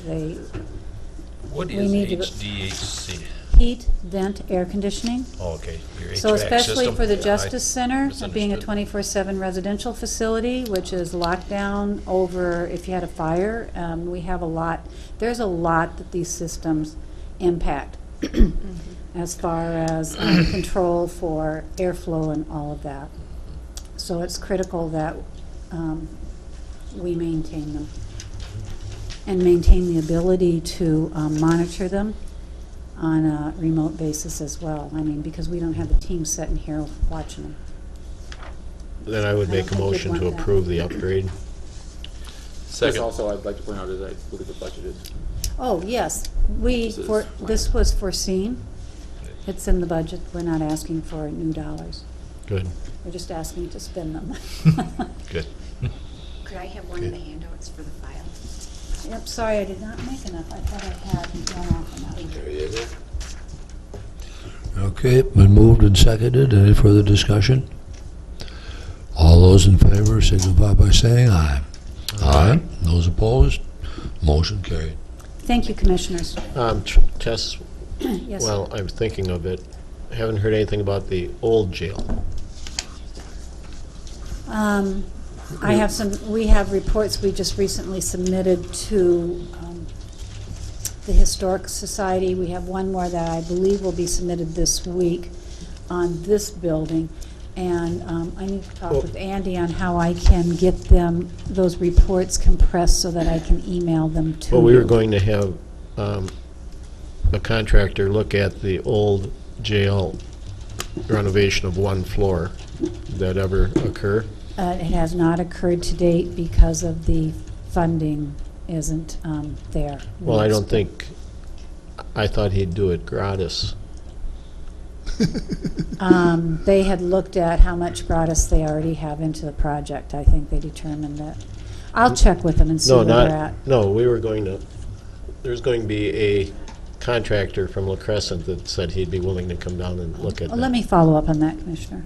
Please. Yeah, we were gonna get estimates for doing that, right? Yeah. One floor at a time. Yeah, because Yeah. Scott had suggested that too, that we, Through the GAMP program, we could always reapply if we could get, you have your major expense the first time because you'd have your elevator. But Right. After that, you might be able to do a floor at a time if we can justify moving somebody into that floor. yeah, That's definitely- Commissioners, I'll have information for you at the next meeting. okay, I apologize, I don't have it right now. all right, Okay? yep. Well, I gotta get together with you too, Tess. We get some, between you and Sam, boy, before you're gone, we're probably in discussion today, but we have talked with the Fair Board and have a proposed lease agreement we would like to have drawn up after discussion, if we agree that we should at least draw it up so we can look at it. And I didn't know for sure who I should talk to or who actually Is had- this a new agreement in addition to the one that you put together last year? Yes, it's some changes. Yeah, it's the same- Having to do the with same lease that they parking brought lot. to us, or that was reviewed, with just some changes in the land amount. If you want to provide to Ms. Eric Kruger, and then we usually cooperate together and take them. Okay. I just stop and grab you and show you what So, kind and I of, can draft some changes for consideration, and Yes. he can polish them up. you're right. Yeah, and it's not much change from what you had, just legal description of the property, basically. I got my list going. Great. so I'll see- stop and see I'll give you a call, Tess. Just in case you're real anxious, I am not here in the morning. I have appointments off-site. Okay. No, it'd So I probably won't be be until Thursday about before 1 I'd get to it too. Okay. Alrighty, Yeah. let me see where we're at real quickly. I'd like to request, that we go into closed session pursuant to Minnesota Statute 13D05 Subdivision 2 for the preliminary consideration of allegations or charges against an individual. This was a matter from the last, Board meeting? I apologize, I'm a bit under the weather, from the last board meeting to this board meeting for a continuation of that. So, and this is for, with regards to the subject of the closed session is Mr. Bruce Shores. I'll make a motion to go into closed session. Second. Okay, all those in favor, aye? Aye. Motion carried. We're in closed session. All those in favor, aye? Aye. Okay, we're So, back in the open board is session. in closed session. Is pursuant the reporter out there someplace? He's coming in. I would assume he would want to. Here he comes. So I'm just reciting for the record that we were in closed session pursuant to Minnesota Statute 13D.05 Subdivision 2B for review of performance of action on Bruce Shores.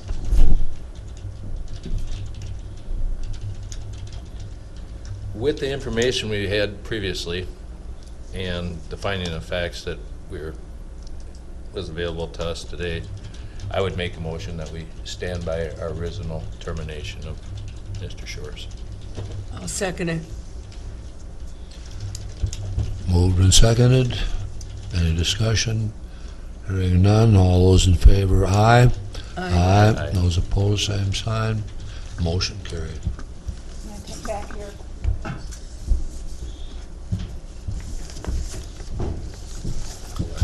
I will communicate to the union and to Mr. Shores.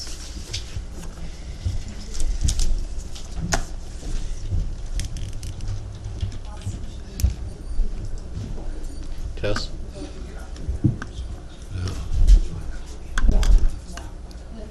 We need to get a little bit done there, I guess. All righty, moving right along here. Did we miss our 5:55 appointment on our agenda? It says Attorney Samyad, retainer. What's Now, that? now, yeah, I'm sorry, go. From time, well, back up. When we have issues with land use issues, as the board's aware, MCIT, our insurer, primarily retains on our behalf Jay Squires to do our appellate work, if you will. And unfortunately, all too frequently, we receive questions arise that we don't have the answer to it. And the reason is because typically when a question arises, a legal question, what an attorney does is you refer to appropriate case law. And what happens in these land use decisions, primarily, it's my experience that nothing gets appealed. This board's certainly familiar with issues regarding what is a non-use, for example, that would make something that your legal non-conforming status is gone if you don't do the action for a while. And for example, there was a case that briefly mentioned this out of Itasca County in 1991, and it was just two or three sentences in this. And then there was a case here, first time in years, in 2015, that sort of had something to do with a pylon sign with a pawn shop in Minneapolis. That sort of kind of applies. But there are all kinds of, this is litigated all the time in different counties through Minnesota. But my view is sort of myopic on this. I deal with Houston County things, maybe some in Wabasha County, Winona County. Primarily, I know what's going on in Winona County, and they know what's going on here, but maybe in Fillmore County. But Mr. Squires has the statewide view of this, because he's dealing all over the state with things that are appearing in district court that we don't ever see. They're never matter really of public record. You really never know these things exist. And so when we have these questions, because ultimately you can anticipate they may get to district court, and when they get to district court, then the judge is making its decision based on case law, which usually doesn't exist. But what you'll see typically is Mr. Squires will say, I was over in Steele County, or I was in Coochin County, and the district court judge did this, and here's that order. It's something I would never have access to. So what we've been doing is we have been, from time to time, before we make a move or a decision on something, what me and Mr. Locker would do is call Mr. Squires and say, hey, this is what we're thinking about. And what do you think of this? Because we want to make ourselves in the best position, or position this, if there's going to be future litigation that Mr. Squires is going to pick up that ball and run with it, that we don't want to make a decision to go right from the available information that we have. But he says, once he picks up, now you should have went left. So what we do is, to make sure we're working in team, is we'll call Mr. Squires up and say, hey, what do you think about this? This is what we're thinking about. And usually, I mean, he agrees with us, or maybe gives us a couple ideas. What I didn't understand is that his actual billing does not occur with MCIT until it's appealed. So he has been basically taking these phone calls for free. And what he indicated to us is that most counties deposit a small retainer with his office, somewhere between $500 and $1,000, which I don't know, but I'm assuming Mr. Squires probably bills at $300, $350 an hour. And so if he's suggesting $500 to $1,000, he's really giving us a break on this when you figure that he's charging you by this 6-minute increments. And so what we'd be requesting is that, as Mr. Squires has indicated that other counties do this, we have a phone call into Mr. Squires to get some confirmation that this is what actually happens. Hey, what counties are you dealing with, and when they do this? He hasn't returned our call. We did this last week. But our request would be, is the county grant $500 perhaps as a retainer for Mr. Squires to answer these phone calls. I think it's money well spent. Again, it's because he can provide us with this 5,000-foot view that I can't. And again, I will reach out periodically with local attorneys and ask them on land use issues. But they don't really know, because again, you only deal with what's here, and things just don't get appealed. And so, that would be our request, is $500, and then, so we can continue to make these, not often, but probably maybe once every couple months, a phone call to Mr. Squires about these issues. I'll make a motion to put a $500 retainer on for Mr. Squires to answer phone calls. I'll second it. Moved and seconded. Any further discussion? All those in favor, aye. Aye. Aye. Those opposed? Motion carried. Thank you. It was nice that he did it for free, though. It was nice while it lasted. Okay. I would make a motion to go to closed session to discuss personnel and labor negotiation update. Second. Moved and seconded to go to closed session for discussion of contract update. All those in favor, aye. Aye. Move that we go back to open session. Second. All those in favor, aye. Aye. Aye. We're back in open session. Jess, do you need to make a statement, or we have to tell the reporter something, right? We discussed negotiations. Yeah, that's enough, I think. Is Tess going to do that for us, or do we do it? Okay. We met in closed session to discuss labor relations and negotiations pursuant to Minnesota Statute 13D03 Subdivision 1B. We discussed strategy for negotiations, including strategies for developments of discussions and review of negotiation proposals. No action was requested. Okay. Thanks, Tess. You're welcome. Claims, Human Service and License Center disbursement. I'll make a motion to approve the Claims Human Service License Center. But one question first. Fred, did you check on that? Oh, no, I haven't done that. Okay. Shar, Fred did not make the legislative conference. Does he get his money back? That $275? I don't think so. I can check, but I really don't think so. Thought I had my word in time. I hope you canceled your room. Did you cancel the room? Okay, that's good. I'll check. Yeah, okay. Anyway, that was the only question I had. Otherwise, I think I just bought a room.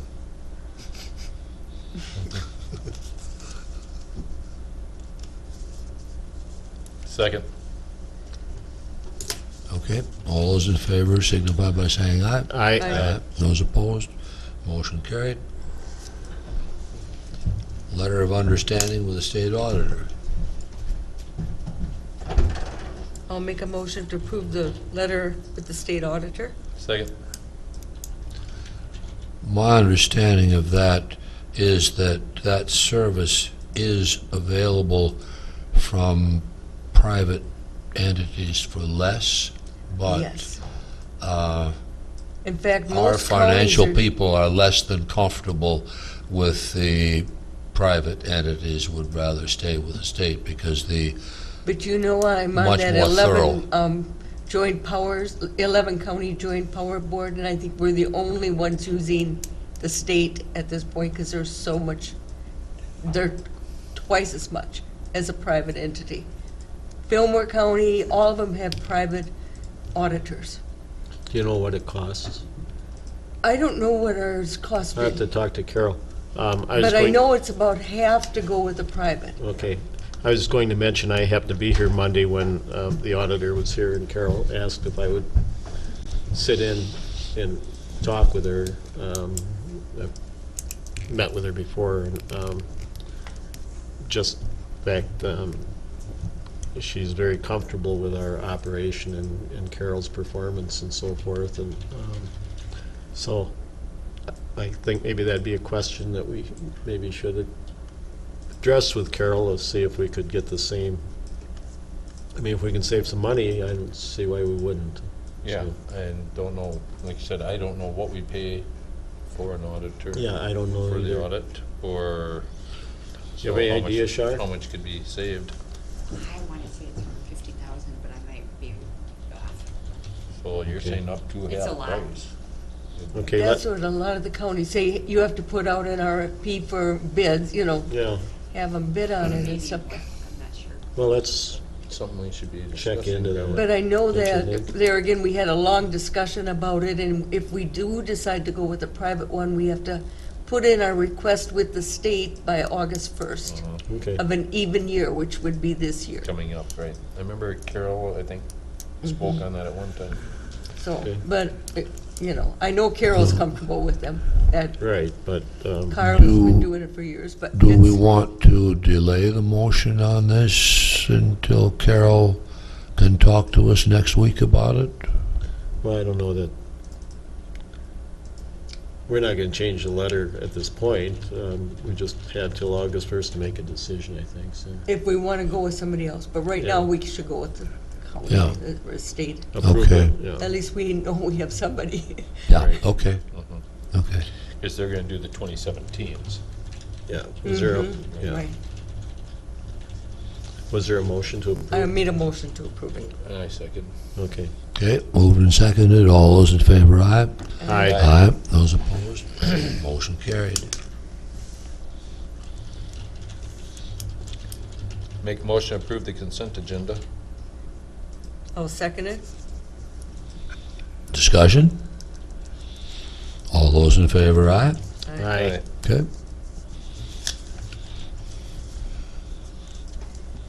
Teresa, are you ready? I had lots of meetings, but I think everybody's getting anxious to get going, so I could wait till next week to give you an update. on Just how- think, next week could be worse. No, it'll be during the day. But I did have like 8 meetings this past week, so. Wow. But, oh yeah, one reminder that April 3rd, and Shar sent out a notice to us also about the annual meeting for the Township Association. It's gonna be held right here at the Justice Center this time instead of Good Times. And Brett will have to give the report as chairman, just to, Well, Give you an up- That's in some big shoes. Jack did it, now it's theirs. I This is told a- him you would keep it brief. This is a business meeting you're talking That's Yeah, the this is the business business meeting meeting. only, yes. And what do I actually have to do with this? You have to give a report of the county from the State of the county. State of the State of the Union, county yeah. address. Okay, Yeah, and brief. Jack, I think you did it last year. Yeah. I kept it to about 40 minutes. Yeah. No. 4 seconds, 4 seconds will He be bought a more round my for speed. everybody. It was at Good Oh, yeah. Times then, Yeah, so. so, The rest commissioners' meals. Yes. So- Okay. Wait, something. And I will bring up one thing that was kind of interesting. One of my meetings was our township annual meeting, and I don't know if the rest are aware of the fact that La Crescent Township is giving up their zoning, and because our zoning administrator resigned, retired basically, and it's mainly because we're being annexed, so much of the township is being annexed, that we're becoming more of a rural township, and we can't be any less restrictive than the county anyway, so we're gonna turn it back to the county. I had some conversation with Aaron about that, and I also talked with Bob Cummings, the Yeah, I chair, did too, quite a and bit. looks like about a 6-month transition, though. Well, Larry was hoping to retire by April 1st, but we're gonna give him till the end of July to turn over all the records. Yeah, he said he had apparently Most of it's on a couple computer. things that he wanted to complete or whatever, but yeah, Aaron's on top of it, so, I had a long talk with them too, because it was all surprise meeting. yeah.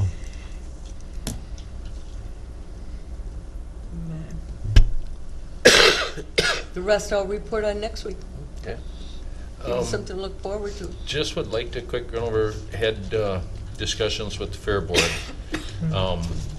And we kind of came to an agreement, we're gonna try to get it written out that they would be amenable to. What we're looking at is just about 3/4 of an acre of parking area that we would use, and return back for during the fair and maybe a couple of major events during the year. Seems like it's gonna work between both of us, but, and we'd include that in the lease that they're asking for. They wrote a 50-year lease that they'd like for their new building, so we'll try to get that all into writing, get it to everybody so they can review it before, hopefully, possibly before our next meeting. But really what it is 3/4 of an acre outside of our county area that we would use for parking. Good. Questions? I think we discussed it a little bit before and we worked it, and we just worked out a better shape that we thought would fit for both of our intentions. When's their next meeting? They already met and reviewed it and basically approved it. They're just like, we gotta get it in writing in a lease form now. Okay. So basically, and then I wanna get it, I said to all the commissioners, so we have time to review it, so we can say, yes, we agree on the lease. Where is,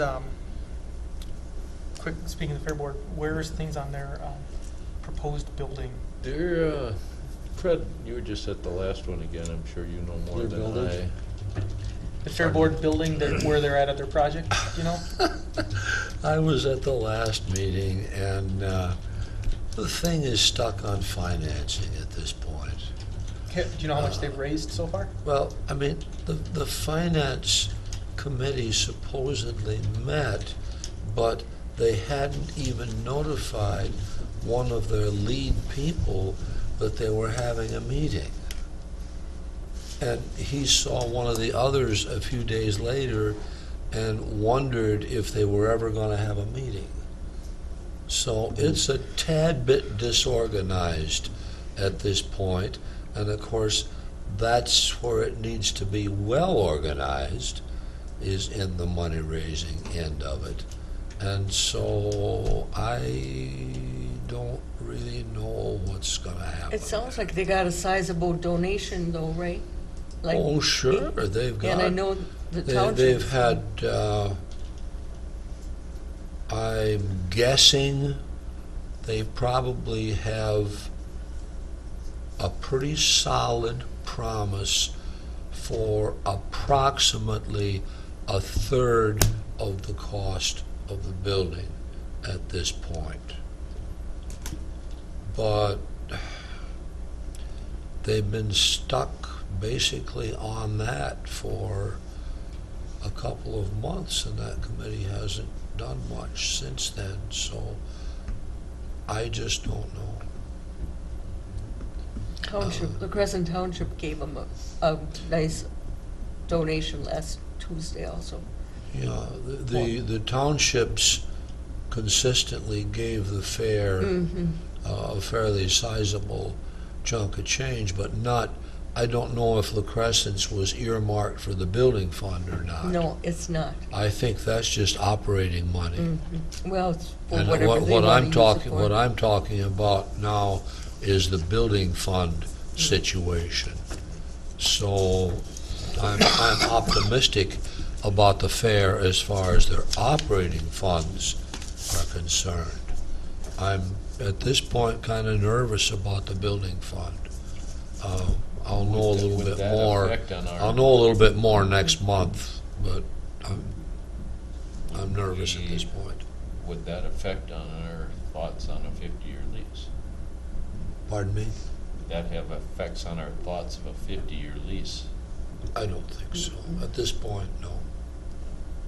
I don't see, I mean, if the fairgrounds folded, it would go back to us, you know, if it ever did fold, then, But we do have a 30-day out. yeah, and we have an out of it. Yeah. They do too, and we do too. Yep. Yeah. I think it owns. No. The basic terms of the lease were in the same way. It's just to clarify the language as far as as the county being able to use approximately 100 feet east of where the county uses now for vehicle parking, equipment parking, and then we move stuff out of there for the fair for a week, or a week and a day, week and 2 days, I'm not sure. And then there is an option there for the county to move things off of that area on an as-needed basis once or twice a year for a particular event. Won't even happen every year. But the option is there because they feel they need it, and they probably do. Yeah, they might have twice in 1 year and not have one for 4, Yeah. but they want Well, the option. A few years ago, why they said they had the State Holstein show here.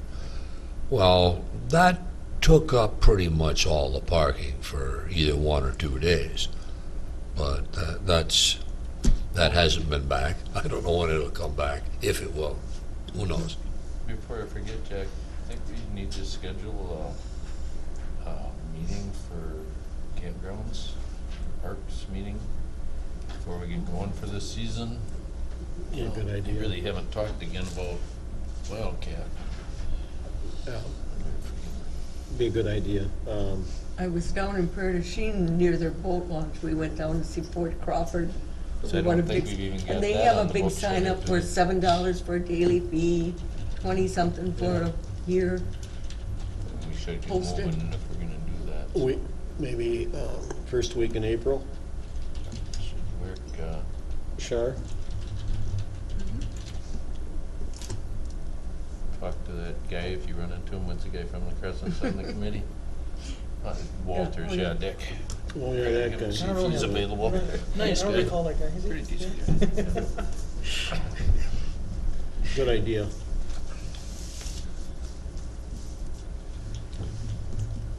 To me? Yeah. Yes. I had no meetings. I did want to bring up one thing, not that it's even open for discussion, it's just a concern that I have. Just want to make it public. When we talk about this upcoming year being well, it's a non-presidential election, but an election year, I just want to make sure that when we're going forward, I know there's a feud between the auditor's office and the board, and I just want to make sure that my concern is that we're still doing things in a professional manner and not. I've got concerns, I guess, and Char, you can be in on this one too, that I just got concerns that I don't want something deliberately done to try and prove a point, and that's my concern.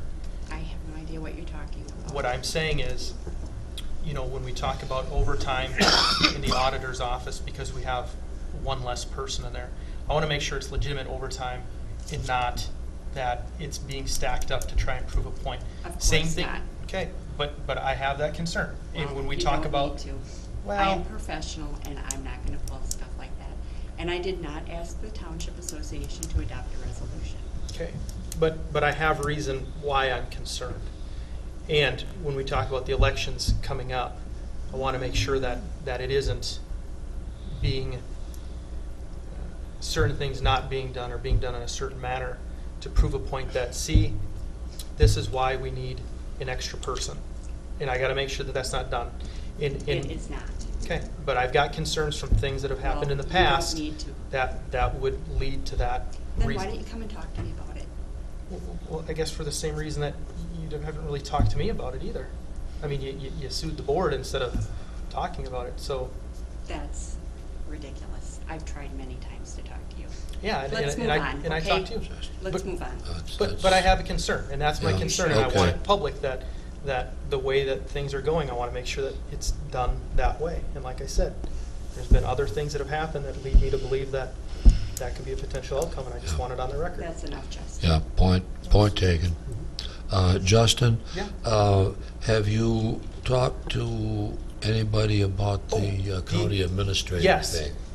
Yeah. Here is the message that I had gotten. Here, the email. I forgot about that, from Gary Weirs. And he said, thank you for calling, leaving me a voicemail. I appreciate your interest in speaking with me about the possibility of assisting Houston County Administrator position. I'm within a client until this Thursday. I will call you later and talk. Does that sound okay to you? So he was out of the office for the last bit, so Yeah, okay. I am waiting to hear back from him. So Okay. I will let the board know. Hopefully we hear back from him before the next meeting so that we can Yeah. Mhm. either have him here or know when he's coming or Yeah. make an appointment with him or something. Yeah. Yeah, okay. And I'll let you know if, I guess, what's the board's thoughts? If he says, let's say he calls me back Thursday and he says, hey, I can come on Tuesday. Should I say yes? Or should I say, well, give us another week? At this point, I'd say yes. Okay. Scott? you say? I'm good with it. I mean, I don't imagine it's more than a Just a presentation? Right. Informational discussion, we're not going to be making any Right. monumental As long as decisions at that it's point not a anyway, 2-hour so, yeah. presentation. Mhm. You know, then we should maybe look at booking it, having a recess and rebooking, you know, or something. Play it by ear. Okay.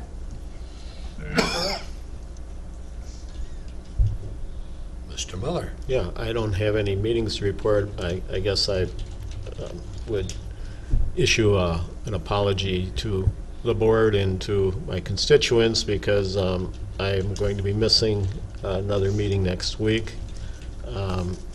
I had, well, let's just say I have family issues that at this point carry the day. And so that's, Do what you gotta do. yeah. Oh, I'm afraid I've got a couple of things. Congressman Waltz is hosting a meeting entitled Future of Southern Minnesota Regional Vitality Summit in Winona. Uh-oh, don't have the date there. Where's the date? That's in my I book. think it's April 10th. or That will be something. April 10th. Yeah. The agenda looks really quite interesting. Starts at 10, gets done at 3. Lunch involved. Lunch actually doesn't cost anything, meal provided. The University of Minnesota Extension will be doing a session entitled Middle of Everywhere Exercise. Waltz has about 25 minutes to talk himself. The keynote speaker's title is The Future of Southern Minnesota, and I have no background on the information. He also has 15 minutes of closing remarks. There's an opportunity for a small group discussion. I, along with Brian, were at a meeting with the legislative liaison people from Congressman Wall's office a couple of weeks ago. We were quite impressed with those people and their interest in really trying to accomplish something in this part of the state. If you're interested in that sort of thing, I think it'd be an excellent meeting to go to. I'll be there, but I'm probably going to be a little late because I've got a doctor's appointment that I have to do before the meeting, but that's before 9, so I ought to be able to make it. Is it an RSVP type of thing? Yeah, it would be good if you'd let me know, then I can communicate with that office that we will have more than just me there. Courtney would like to have gone, she can't. We'll talk about it at the next EDA meeting and see if somebody from the EDA board would go. Okay? It's very interesting as chair at times to manage the public comment section of these meetings. Do we want to put a time limit on it, on people's presentations? The meeting where that was rather controversial a couple of weeks ago, I felt we needed a deputy sheriff here. I talked with Sheriff England about it a bit, and he suggested that the most manageable way of dealing with it was put a time limit, and then that's it at the end of 4 minutes. And we decided on 4 minutes. I talked to a couple people about it, and that was where we came down. And I'm interested in how you want me to proceed on That's that. what most counties do, have a time limit on public comment period, just to manage it. Now, Well, is 4 minutes logical and reasonable? Now, of course, the problem, folks, is when we wind up with dialogue between the people there and the board, how do you manage that from a time standpoint, folks? No way. But the management, with all honesty, the management of the meeting boils down to the chairman. They're the one that's in charge of the meeting. Yeah. When we look at a couple of weeks ago, when you get a controversial issue like we did, we put a time limit on it. I think that was appropriate. When you know it's going to be contentious, guys, we're going to put a limit on it. The issue that I have with the sheriff saying, well, put a time limit on it, that's the easiest way to deal with it. We did do that.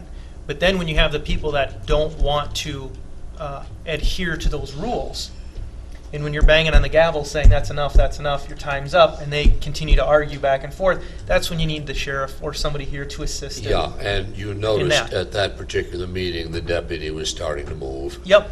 And so, the message was delivered. right. So I think the sheriff's right as far as in those instances have a time limit, but we also, I think, still need to have some sort of authoritarian presence to help if somebody doesn't want to acknowledge that. I think in regular board meetings, me personally, like tonight, I think a lot of constituents are looking for some sort of dialect when they come up, or dialogue when they come up to talk. You know, they ask a question, they say, well, what's this? And many times we sit here stone-faced because we don't want to answer it or we can't or whatever.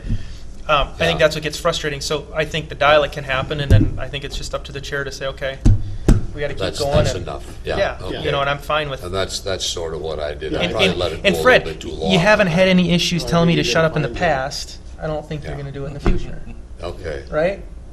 Me and Fred Right. discussed maybe an optional way is just for, like you did tonight, is just ask how many public speakers. Well, that's the other thing too. So that you Yeah, can kind of judge if you need to set a time limit Yeah, or not. I- If you get 8 hands, I learned that from previous. yeah. You know, if you Yeah, get, well, all of and a I sudden think- there's 25 people here and 20 of them raise their hand, you're gonna have to set a time limit. Well, and Yeah. I think Now, we- the thing that happens though, and I get pushback, and I think it's legitimate pushback, if I establish a time limit at that meeting that isn't a normal time limit, then somebody comes in and says, but I Well, got it's too bad. this much stuff ready, and then I get confronted with this 4-minute time limit. And I've had to say, okay, I'm sorry, but that's it. But we have dealt with that we have public comment available at the end. Yeah. Well, So and, we can cut them at 4 and say, please, you're not done, please come back at the end. And we did that with a gentleman a few weeks ago. but even at that, the rules are set at the beginning of the game. Everybody's on the same page. I mean, you could have written a novel and said, well, I Yeah. wrote this novel. Yeah, I get that, but we're saying we don't have time, so you're going to have to condense it. Well, then I think And, we and can if you, also. real quick, Go ahead. and I gotta be honest with you, if you can't get your point across in 4 minutes, like, granted, I take a lot of time too, but what I'm saying is, I mean, I usually have a point, I ramble, but I have a point. You could get nailed on that. But I mean, if I knew that I had 4 minutes, you could condense it down and say, hey, guys, I have this concern, this is what my concern is, thank you, you know, I mean, Well, and I said, you also have a representative you could have called ahead of time and given all this information. Just Oh, that's share true, with too. us Yeah, that's true, if too. you have that much Yeah. Well, information. Yeah. I was going to Exactly. say that you can indicate to them that if we got 5 people that want to talk on the same subject, one of you talks. We don't need Yeah. all We 5 talked about to that. reiterate. Yeah, Right. yeah.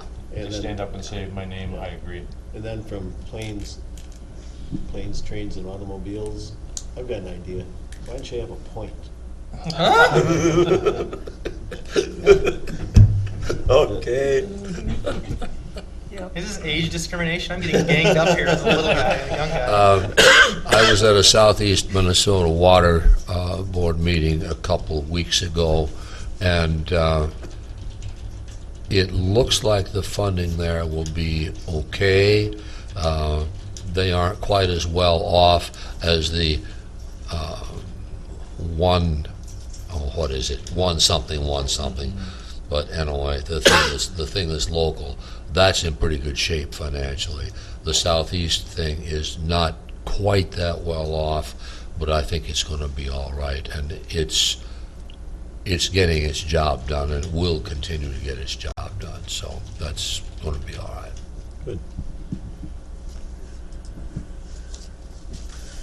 So I have everything but my coat on. A motion for adjournment, I believe, is in order. I'll make that motion. Second that. Bingo. There's no discussion. Those in favor say aye. Aye.